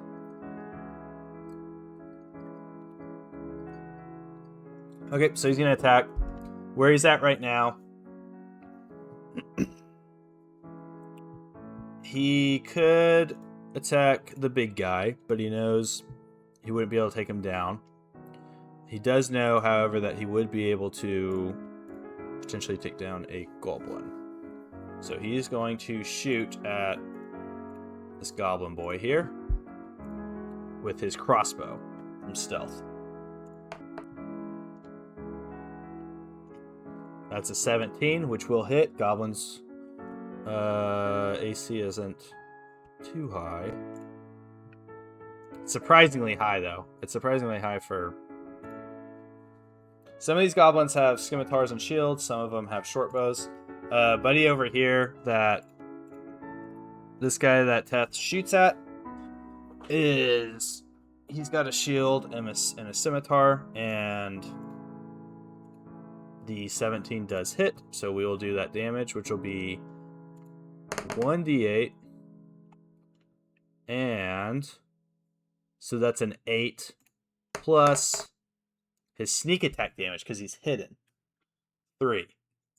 So 8 plus 3 is 11, which is great because he just completely gets that goblin. So that goblin is Denzo dead with one shot. And because he was stealth when he did it and nobody's really around, nobody sees that happened. It's still the surprise turn. So it'll be go past the bugbears and it'll go to Bella. Okay, so Bella is still stealth and she saw that goblin get downed. And we'll do a vote for Bella. Bella's kind of fun because she's got special stuff. So she can attack, she can use spells, or she can use her feature, which is Wild Shape. Which she might run out of. She only has one more. So vote is 1 is attack. 2, we'll do weapon attack. We'll specify here. Weapon attack. 2 is spells. Cast spells. Cast a spell. And then 3, Wild Shape. Which Wild Shape for a druid just means that they turn into an animal. Okay, so that's the vote. Vote 1 is weapon attack. This is for Bella. Bella's next up in her surprise round. So she can use a weapon attack, or she can cast a spell, or she will Wild Shape. And she'll Wild Shape into something cool, okay? She's not gonna, like... I'm not gonna turn her into a badger or something.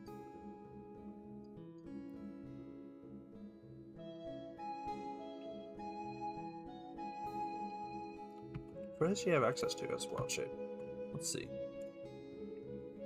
I should figure that out. So she's 2nd level, which means max CR 1/4.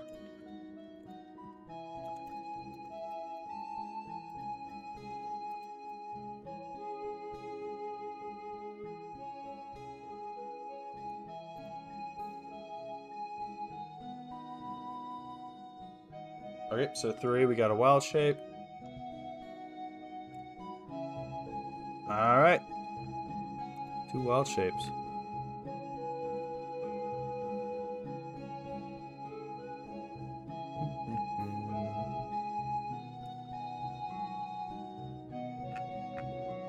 Oh my god.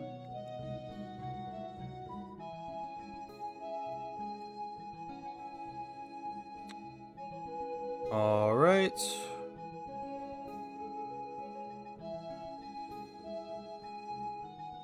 I'm looking at the options here. There's some good options here. She could turn into. I like the giant lizard. Giant lizard would be sick. I think she would turn into a giant lizard. Let's see what that. Let's see those stats. Oh, here we go. I already had them. Nice. Giant lizard. 30 feet. Large beast. Wow, that's pretty cool. Wild Shape. Actions, revert, form, bite. +4 to hit. 6. That's pretty cool. Okay, yeah. I mean, 19 hit points. That's pretty good. That's better than what she has already. So, let me get that. Let me get a giant lizard token. Giant lizard token at 5e.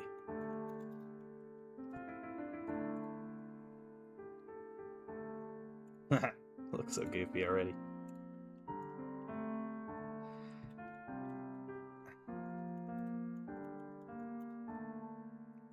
Let me add it. Let me in. Giant lizard. It's gonna be so big. Alright, so now, so she wild shapes into a giant lizard. Which you will see now. Oh, I gotta fix it. I gotta change it. Change layer to tokens. Where'd it go?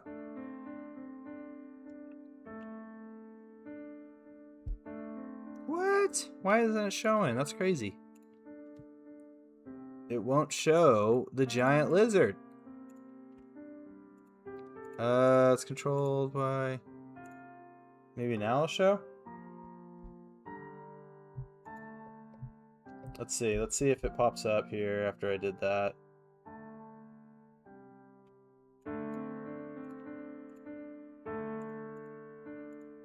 What?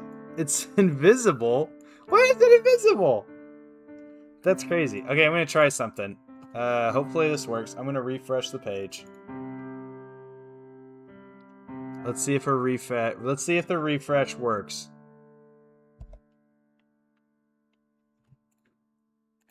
Oh no, you guys see the GM thing now. This is totally going wrong. That sucks. Well, it's a giant lizard. Yeah, you guys can see I gotta rejoin as I'll rejoin as a player real quick. Well, that didn't work. I don't know why the token didn't work either. But let's see if it works after I refresh everything. Fall Forest. Alright, now it's there. I just had to deal with the technical issues of Roll20. That's a big old boy. Holy. Alright, so now she's a giant lizard. I gotta make her a little bit smaller. Well, I guess she's large. But she is going to rush out this way and attack the goblin. Okay.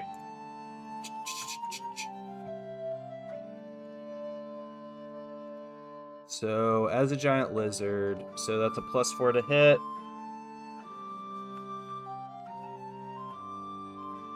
To bite. +4 to hit, reach is 5 feet. So 1d8, so let's go ahead and just roll that here.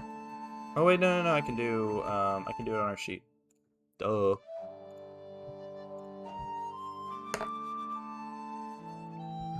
She does not hit. That is a 2 + 4. That's a 6. That's a miss. So she's wild shapes and yeah. She runs up and now there's a big old lizard there, which is crazy. They're freaking out. Nobody's stealth. Well, Teth is still kind of stealth because there's a big old distraction over here.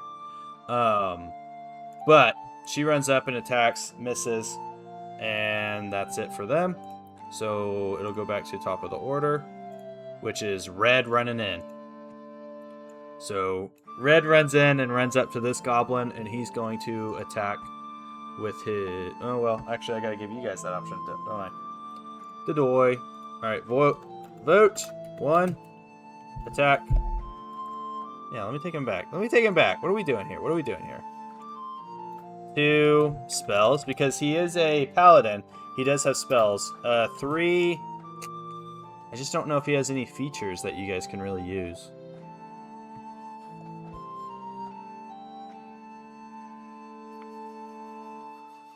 He does have Divine Smite. Yeah, we'll do a feature. 3 is a feature. And I'll put it in parentheses here, so... Oh my god, if I can spell. Feature. Divine Sense. Lay on Hands. Smite. Okay, so that's the vote. For Red, you can attack, cast a spell, or use one of his features, which is Divine Sense, Lay on Hands, and Smite.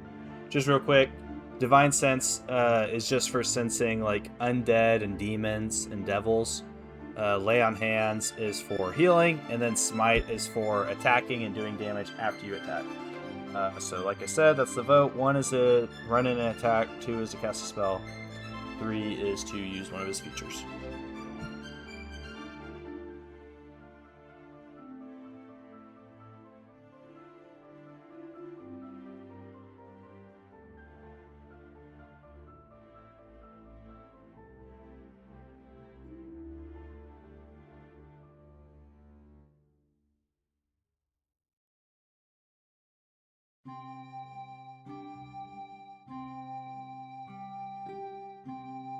Alright, he's going to attack. Nice. So he's going to run in, and he's going to attack the goblin. Get right up close.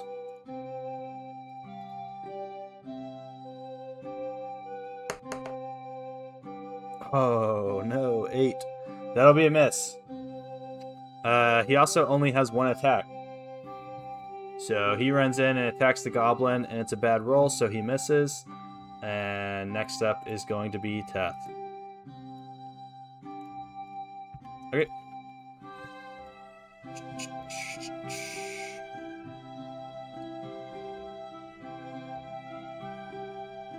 Vote. 1, attack. 2, cunning action. 3, magic missile wand. So it's Teth's turn. So you can either attack with him, use a cunning action, which could be as a bonus action, he can dash, hide, or disengage, or use his magic missile wand. Them's the vote.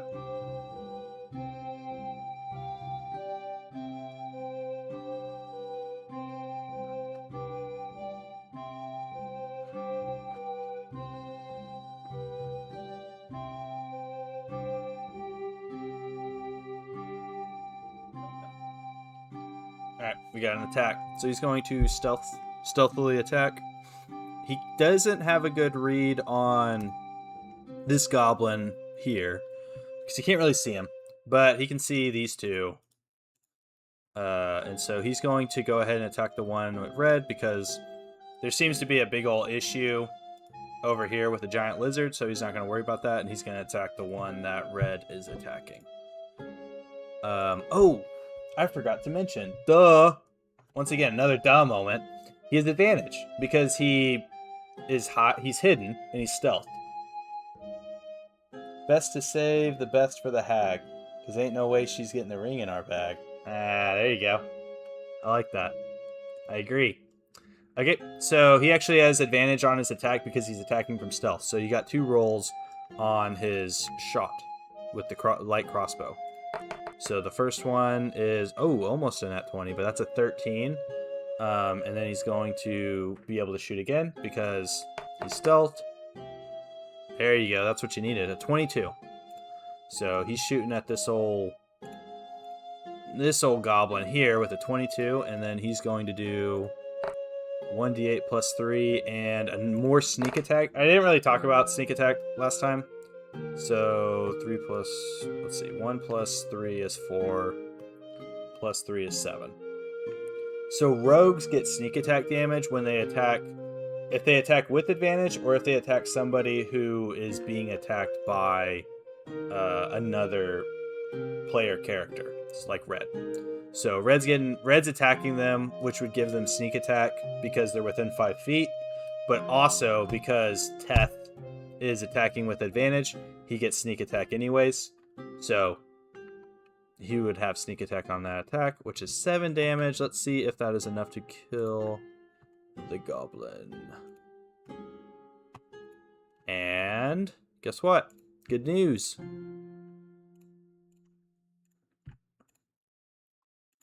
Bam. The goblin, he gets another bolt right into that goblin skull, and it keels over and falls down. Next up is the goblins on the right, which there's only the one on the watchtower. So it goes, we're under attack! And he's going to shoot at the big red man here. Let's see. Ooh, that's probably going to be a hit. So he's shooting with a short bow. He's got a +4, 22. And red only has 16 AC. So that'll be a hit. Red will take...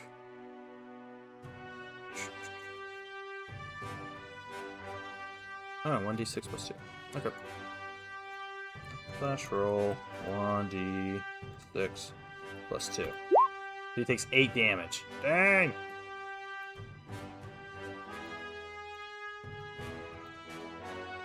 So he's at 12 health now. That is it for those goblins' turns. Next up will be the bugbear and his goblin that's still alive.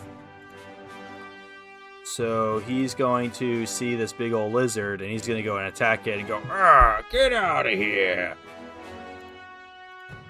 And we'll roll that. Roll 1d20. And let's see, 1d10 plus 4. Will that take out a giant lizard? Giant lizard's AC is 12, so yes, that'll hit. And he hits for 11 damage. So he hits for 11 damage, which will... Gets a big old wallop. I don't know why it's doing that. There we go. Bam. So 8 on the giant lizard now. And I think he only gets one hit. I don't think he has multi-attack. No, he only gets one hit. So he does 11 to the giant lizard, which is Bella, and she hisses at him.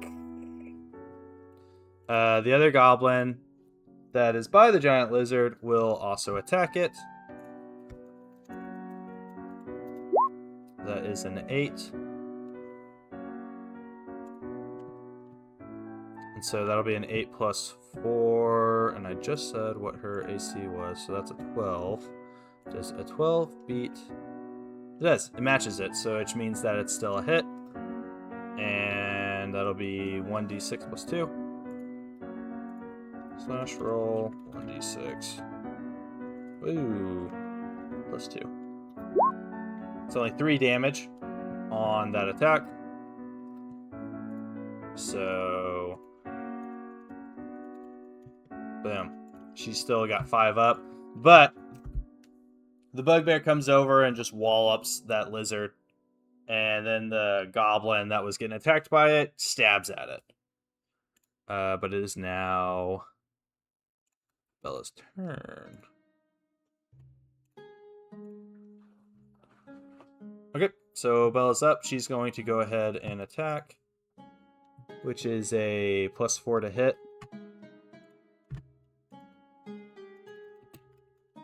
Oh wait, I can do it on her sheet, of course. That's more fun.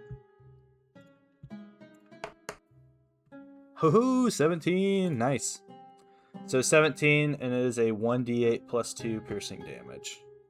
So we will do 1d8. 5 plus 2 is 7. So I guess what happens? Oh, well, I mean, I know there's usually a vote, but because she's wild shaped, there's not really much you can do for that. So that's on me. I would say just it's going off of the wild shape.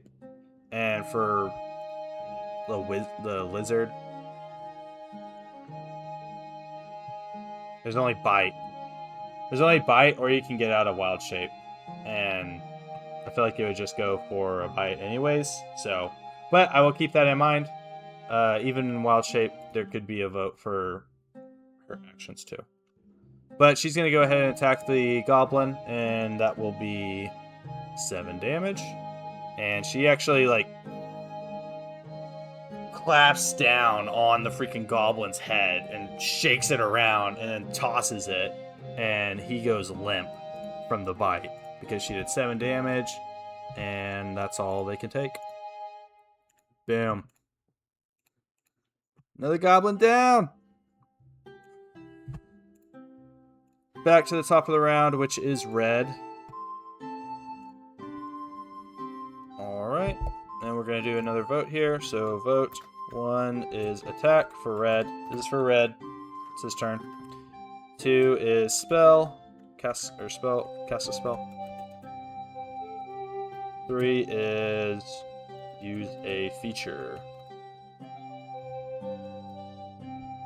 I need to... Yeah.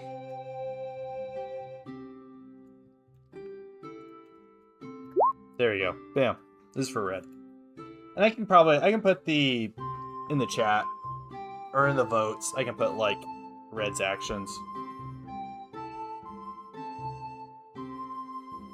Okay, so got some attacks.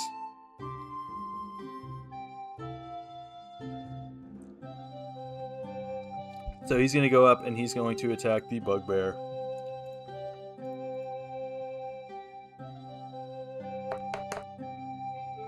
Oh no, a natural 1. That is a big ol' miss. Red kind of sucks. Red sucks at the rolls tonight, and he misses the bugbear on his big ol' swing. And he goes, "Gosh dang it!" If they have a gosh dang it. And so next up will be Teth. So we can do for Teth.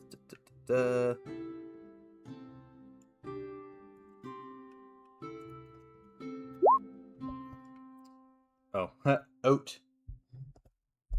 Advantage for flanking. He's also voting 1 to attack. Unfortunately not. There's no flanking maneuvers for regular PCs. There are for certain monsters, and there are for PCs that have that feature. But flanking as a whole for like D&D 5e, it only shows up if they have the feature or if it's a monster that has flanking, which that's usually like pack tactics too. So there's not any flanking in D&D 5e per se. So next up is Teth. It's Teth's turn. His action, and so he's got attack, cunning action, and wand of magic missiles. He's still hidden because no one's made it out that where he's been shooting from, and he's killed the people that he shot. So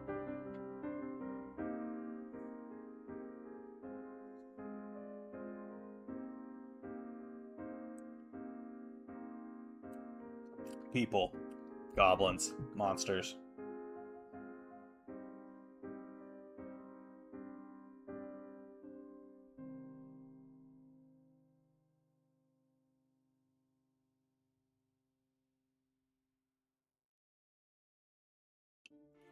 Alright, so you got 1 for attack.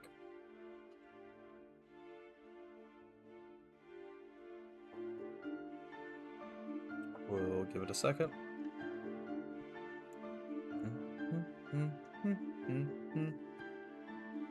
Oh.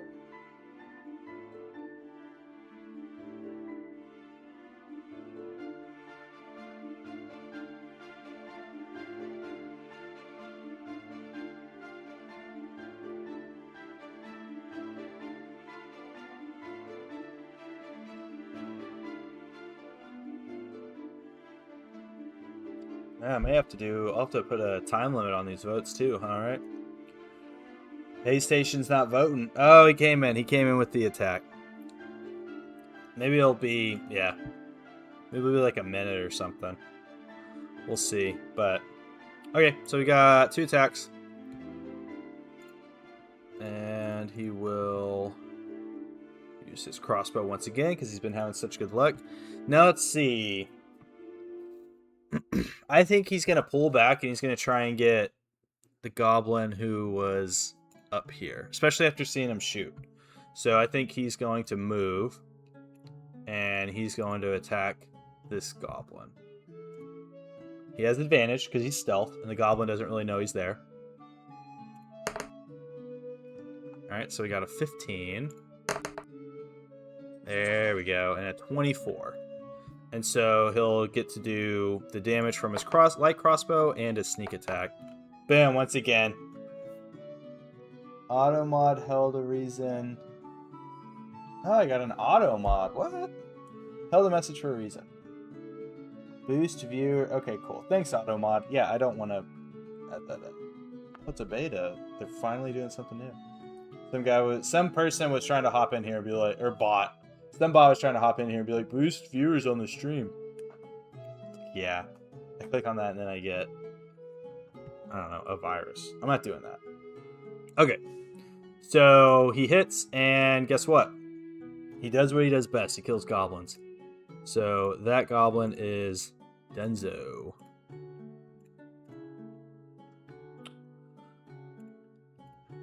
And he's still still able to be hidden due to killing every goblin he shot. And he runs back over to the post and is eyeing the dirty bugbear. Okay, so the goblins on the right are dead, so they won't get to take their turns, and it'll go straight to the bugbear's turn. The bugbear got attacked by the knight, but is going to continue to focus on the big scary giant lizard that's right in front of it. So it's going to attack. That's a 7. I think it only has a +4 to hit too. Yep, so that'll be a miss because the giant lizard has 12 AC. So he misses and he's like, where everybody go? That's what the bugbear says. Next up is Bella. Alright, I will give you guys the vote that I did not give you last time. So 1 is attack. 2 is spells. Cast a spell. She does not have any more wild shape. So it's kind of just those two. You can cast a spell, or you can stay, or you can just attack while in wild shape. But she could leave wild shape. It's a bonus action to leave wild shape, and she could cast a spell in the same turn. So you got ones. Okay, she's gonna keep attacking. All right. That is a +4, which she can roll 1d20. Oh, 13 + 4 is 17. Is that enough to do some damage?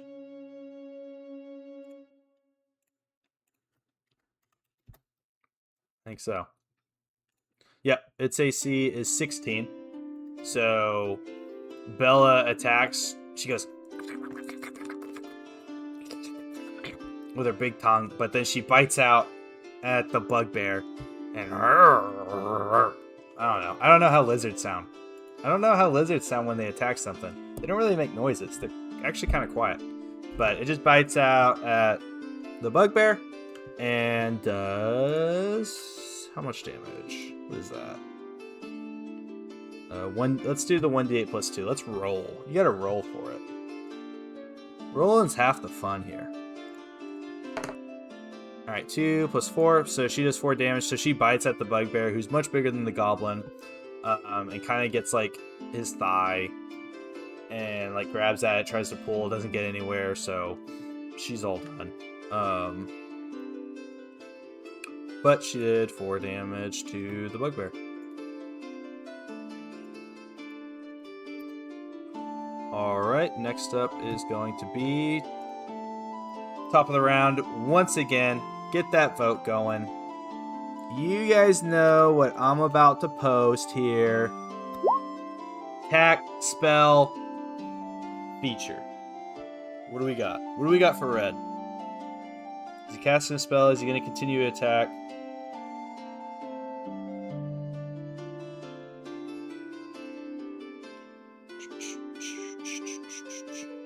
Maybe he can do a hit this time.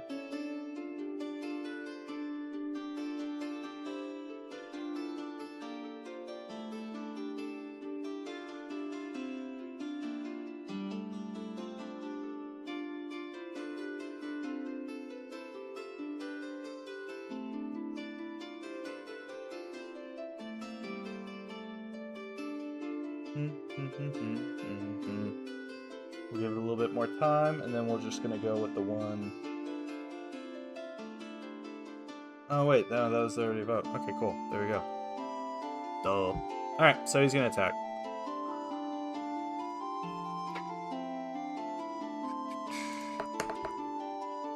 God, he's... Is this a 14 hit? No.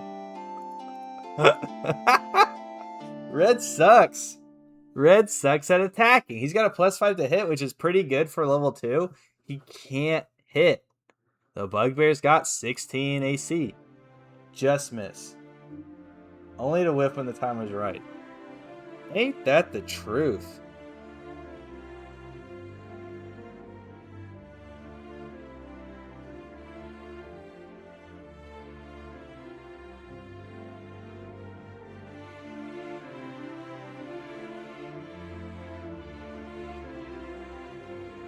Alright. Red keeps miffing, and he is not happy about it, but what are you going to do? Alright, it's our favorite boy. It's the man of the hour. He's a paladin with morals. Maybe this is a huge psychological issue. He definitely needs a therapy appointment. What's really funny about this, though, is Red, every time I've done the randomizer and done this fight with the randomizer, Red has done really bad. He always misses. Like, I've done I've done 3 fights, 4 fights now. And 3 of them with the randomizer, and Red misses every single time. It's insane. I don't understand what it is about the fight, why he always rolls low. But it's Teth's turn. Teth's still hidden. What do we say? What do we say with Teth?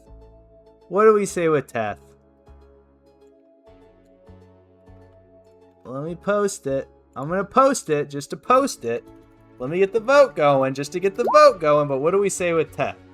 Attack, cunning action, magic missile. Attack. We got an attack. We got sneak attack. Let Teth do what Teth does best. I agree. So Teth is going to sneak attack, crossbow. He's got advantage still. Oh, the bad rolls begin.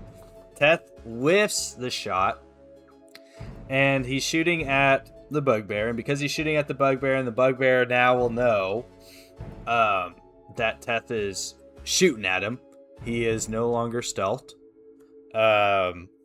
He will stay where he is, and he won't be able to hide or attack with advantage again. However, he still can get stealth attack damage from, or what is it? Is it just stealth damage? What's it called? Sneak attack. Duh. He won't get sneak attack damage because he's not hidden. Or no. He'll get sneak attack damage because 2 of his party members are within 5 feet, and they're attacking the party members. They're not attacking him. However, he will not be able to get that advantage. But that's it for his turn. I can actually knock out these guys. Bugbear's up. Bugbear. He got hit by that lizard. He got hurt by that lizard. So he's gonna keep at the lizard. He's gonna miss. He whiffs it too. He's only got 1 attack. Roll a 4. 4 plus 4 is 8. That's a miss on the 12 AC of the lizard. And Bella's working him. Bella's working this dirty bugbear, and she's skitters away as his morning star falls, and then comes back and sneers at him with her big old tongue as he misses his attack. And so next up will be her turn. I will give y'all the choice. Bella,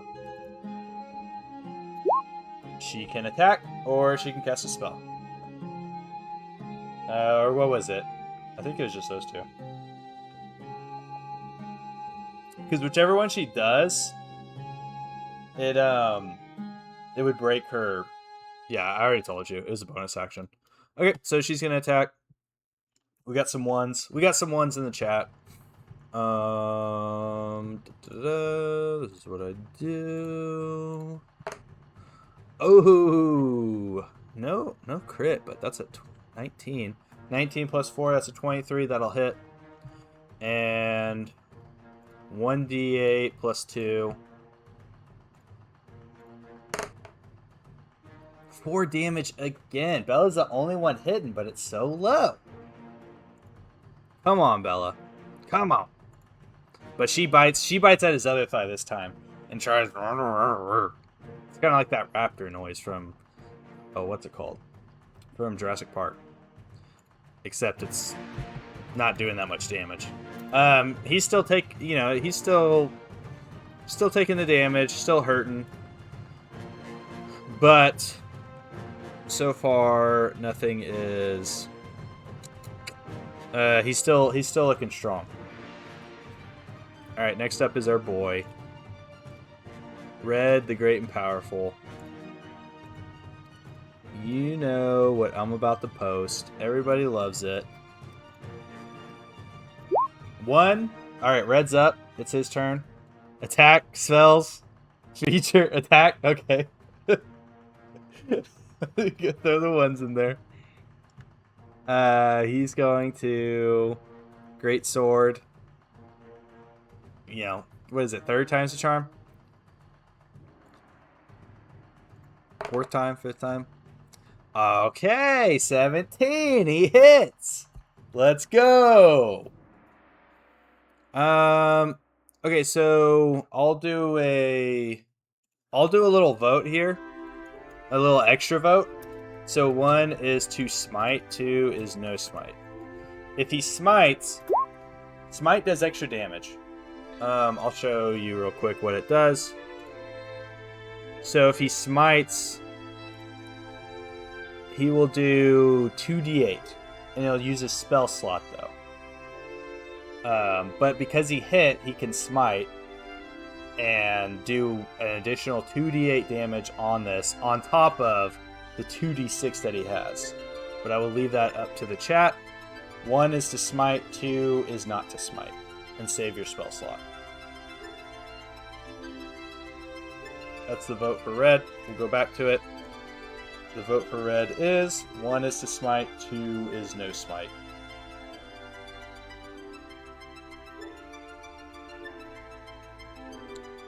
Okay, no smite. He will keep his spell slot, and he will do the 2d6 plus 3 damage here. 2 plus 4, 7, 10. He does 10 damage to the bugbear. He gets a clean...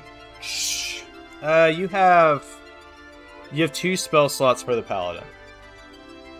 2 spell slots for the paladin. Paladin has 2 spell slots. 1st level spells as well. I guess I could have showed you guys the spells. I think the spells would only show up though if, like, you chose the spell list. Okay. Yep, so 10 damage against the bugbear. He's looking pretty bad at this point. Pretty bad. Red gets a really good slash across his back, and it's just bleeding profusely after he rakes him across the back with his greatsword.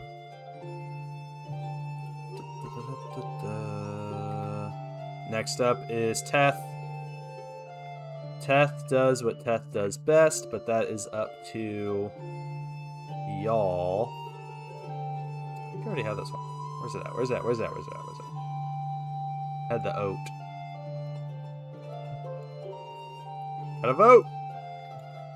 Teth's up. It's his turn.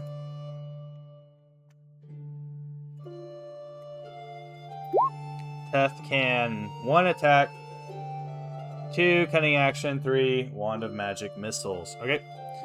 We got 1s, so he's going to shoot the bugbear.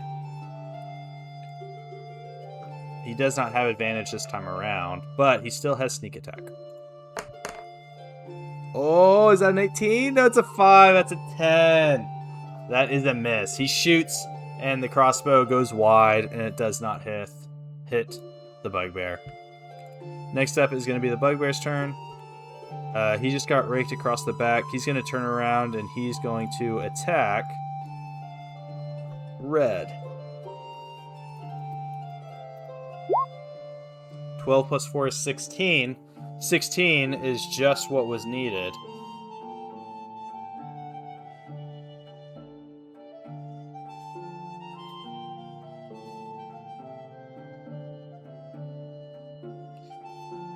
So he is going to end up doing...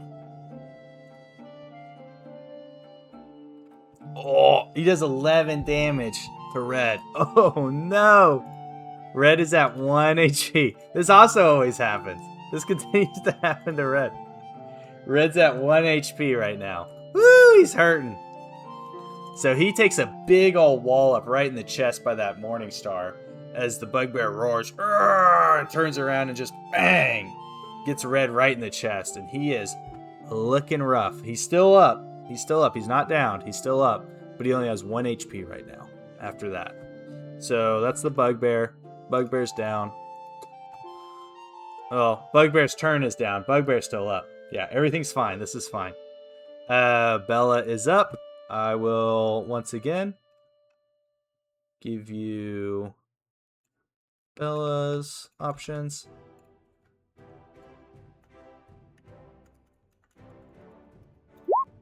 We're getting some ones, getting it ready. Yep, so she can either attack as a giant lizard or she can cast a spell and break the wild shape.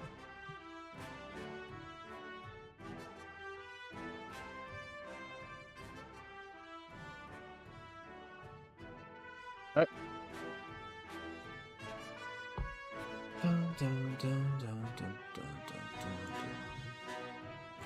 So she's going to do the roll d20. I believe it's a +4 to hit. It's a 15, which I don't think is enough. It is not. Alright, she misses. So she attacks, she bites out at the bugbear and misses that attack. Next up is our boy who just took the biggest hit of his life, and not in a good way. We got our buddy, Red. He can cast spell, he can attack,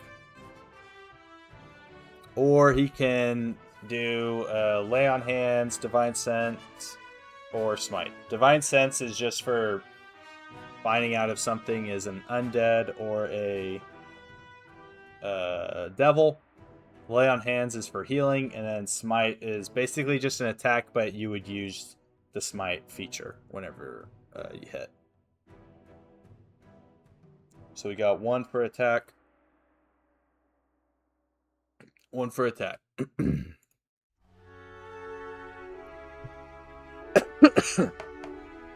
He attacks. Oh, it's a 20! 20, not a nat 20. Not a nat 20. Unnatural 20. So, once again, I'll post it. I'll put it. Smite or no smite? That's the classic Red take here. Is smite or no smite? I know you guys are probably already... 1 will smite, and that'll do extra damage. 2 is no smite, and you save the spell slot. Alright. No smite. I hope that you get a big roll for the damage here. Oh no, that's 6 damage. Which is still pretty good, honestly. So 6 damage against the bugbear. He is looking super rough. Red gets another, brings a sword across and gets him across the chest instead of the back. And he's bleeding from his chest and all over his hair as he's roaring at Red. But he's still up. He's still up, barely. Next up is our boy. Our favorite. He's my favorite. Teth's probably my favorite. Teth's up. 1 is to attack. 2 is cunning action. 3 is wand of magic missiles.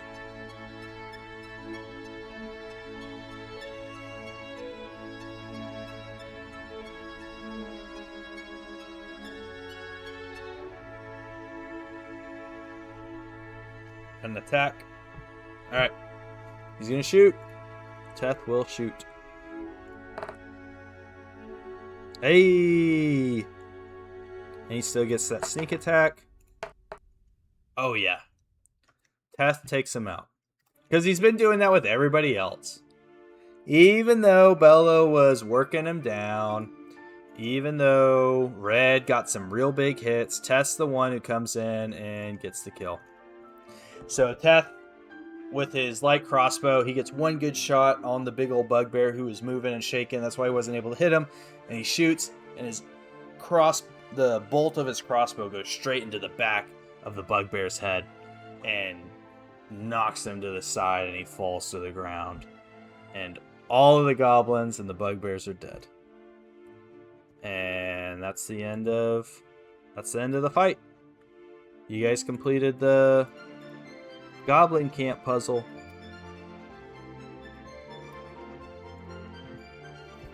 Okay, so we can do a vote for here. 1, leave. 2, heal. 3, loot. We'll do loot. 1 is leave, 2 is heal, 3 is loot.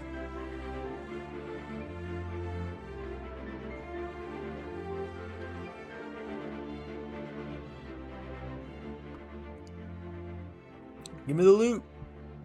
Okay, so we're going to go ahead and do perception checks for everybody here. 2. It's pretty good. Oh, that's sleight of hand. My bad. Whoa, 23. Nice. Really high.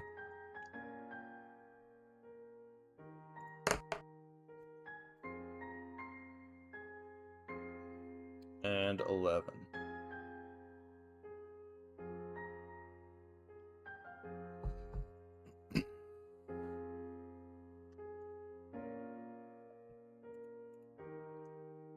So Red's kind of looking around. For the most part, you know, there's the weapons of the goblins and the bugbear. It's a morning star. The bugbear has a morning star and a crappy shield. 2 of the goblins have 2 crappy shields and 2 scimitars. 2 of the goblins have short bows. They all have leather armor that's way too little. And the goblins only have 1 copper, but the bugbear does have 2 gold pieces, or 3 gold pieces. So everybody gets an extra gold piece.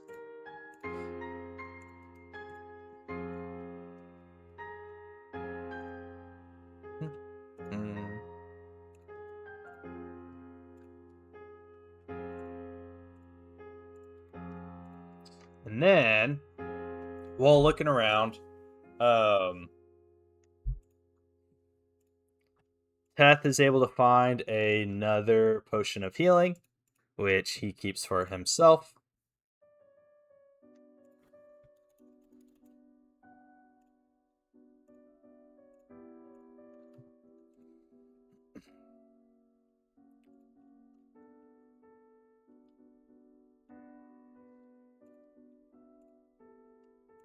Bella is able to find another potion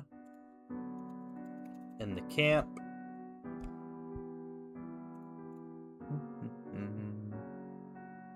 Which is a potion of poison.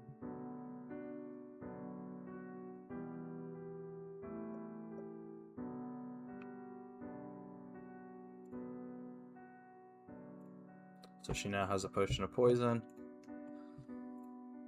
And then Red goes ahead and takes the Morning Star from the Bugbear. So 3 loot, 1 healing potion.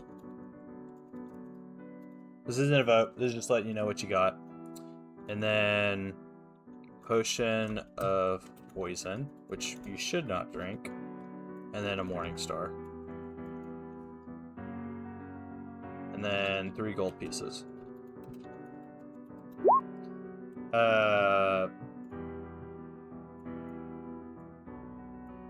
Bella gets out of her... She swaps out.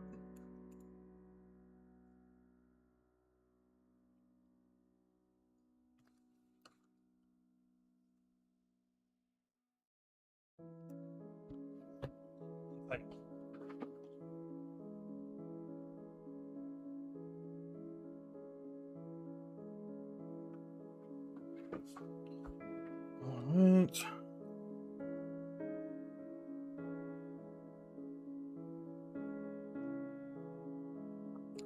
So, and she still has the journal. Okay, so that was the loot. So here's the vote. 1 is leave. 2 is heal. 3. I think you just have leave and heal.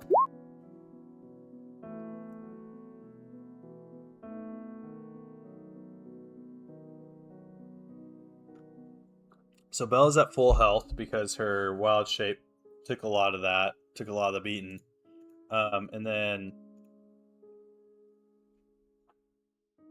Teth is at full health too. Red's at 1.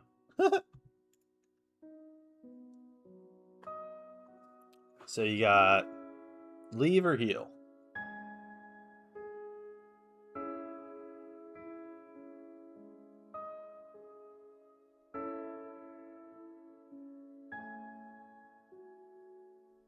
Oh.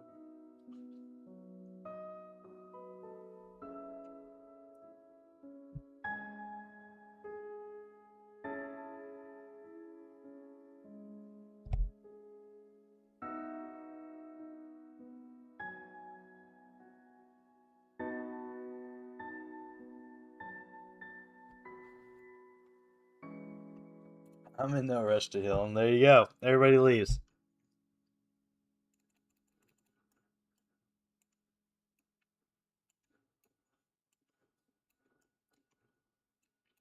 Okay. So no heals. They go back to the intersection. 1 is north, 2 is east, 3 is south. So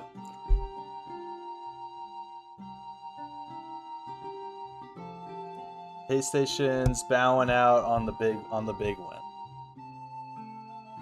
There you go. Thanks for playing. Appreciate it. Thanks for helping.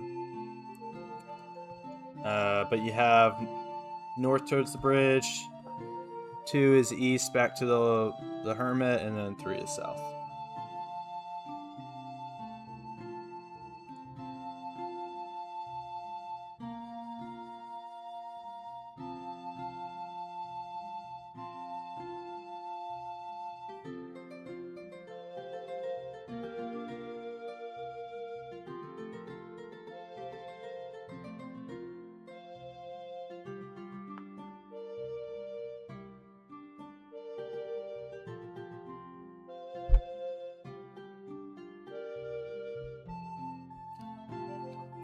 Okay.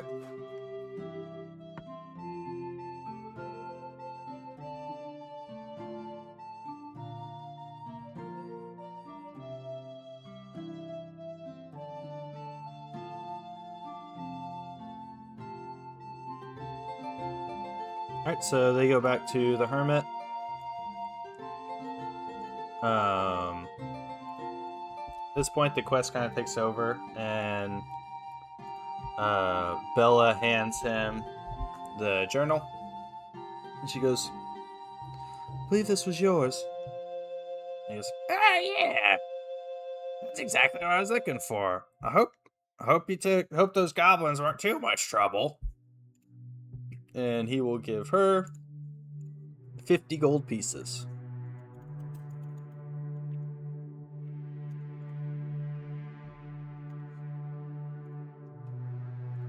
He really wanted that journal back. Okay. And then from there, it'll be 1 buy items, 2 leave. Oh, 2 talk to the hermit, 3 leave.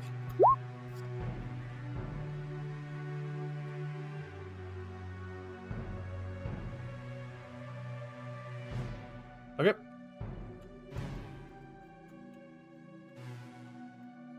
So you talk to the hermit after giving him.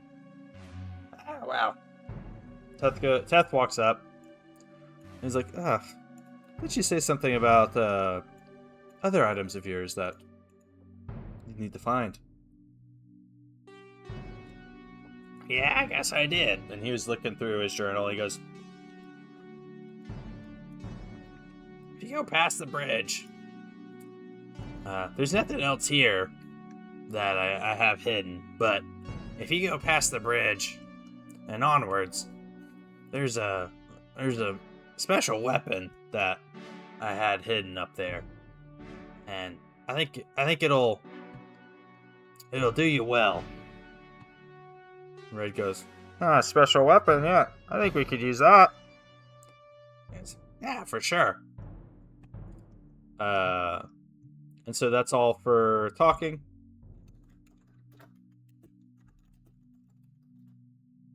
So now you just have purchasing something or 7 out.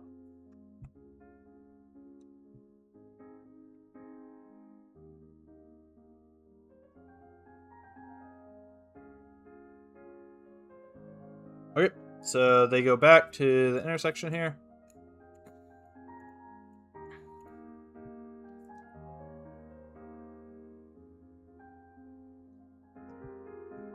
And we will do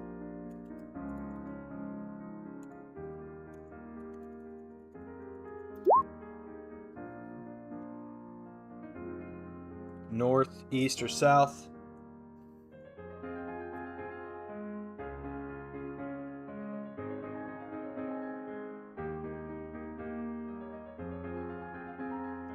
Dun, dun, dun, dun, dun. Okay. We got a 1 for north. So you go north, up to the bridge, and I will show more of it.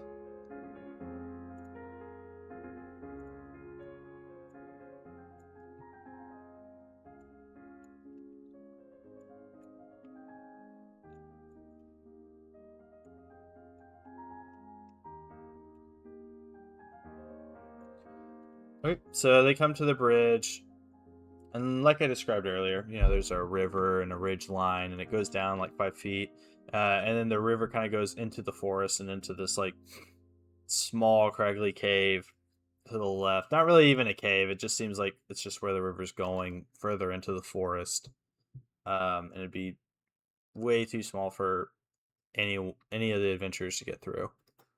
As they approach and get onto the bridge, a river hag appears. So she climbs over the side of the bridge and goes, "Wait there! No one can pass. If you wish to pass, you have to find something for me." And we'll have to put there. So we'll have another vote. 1 is attack. 2 is talk. 3 is leave. So you can either attack to see the river hag, talk to the river hag, or leave.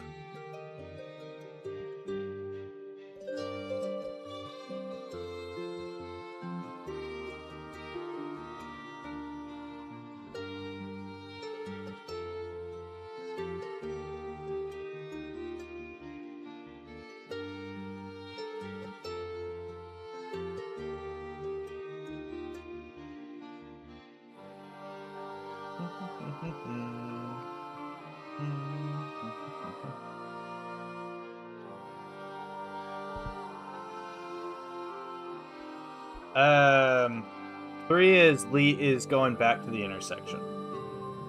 So, leaving is like removing from the situation and just going back to where you were.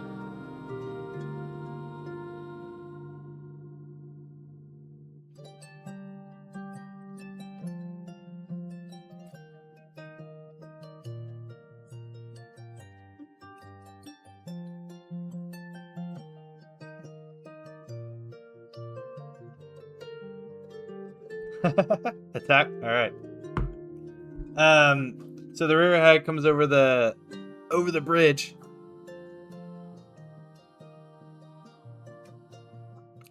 and Red goes, "Ah! All right, get away from me!" And he will attack.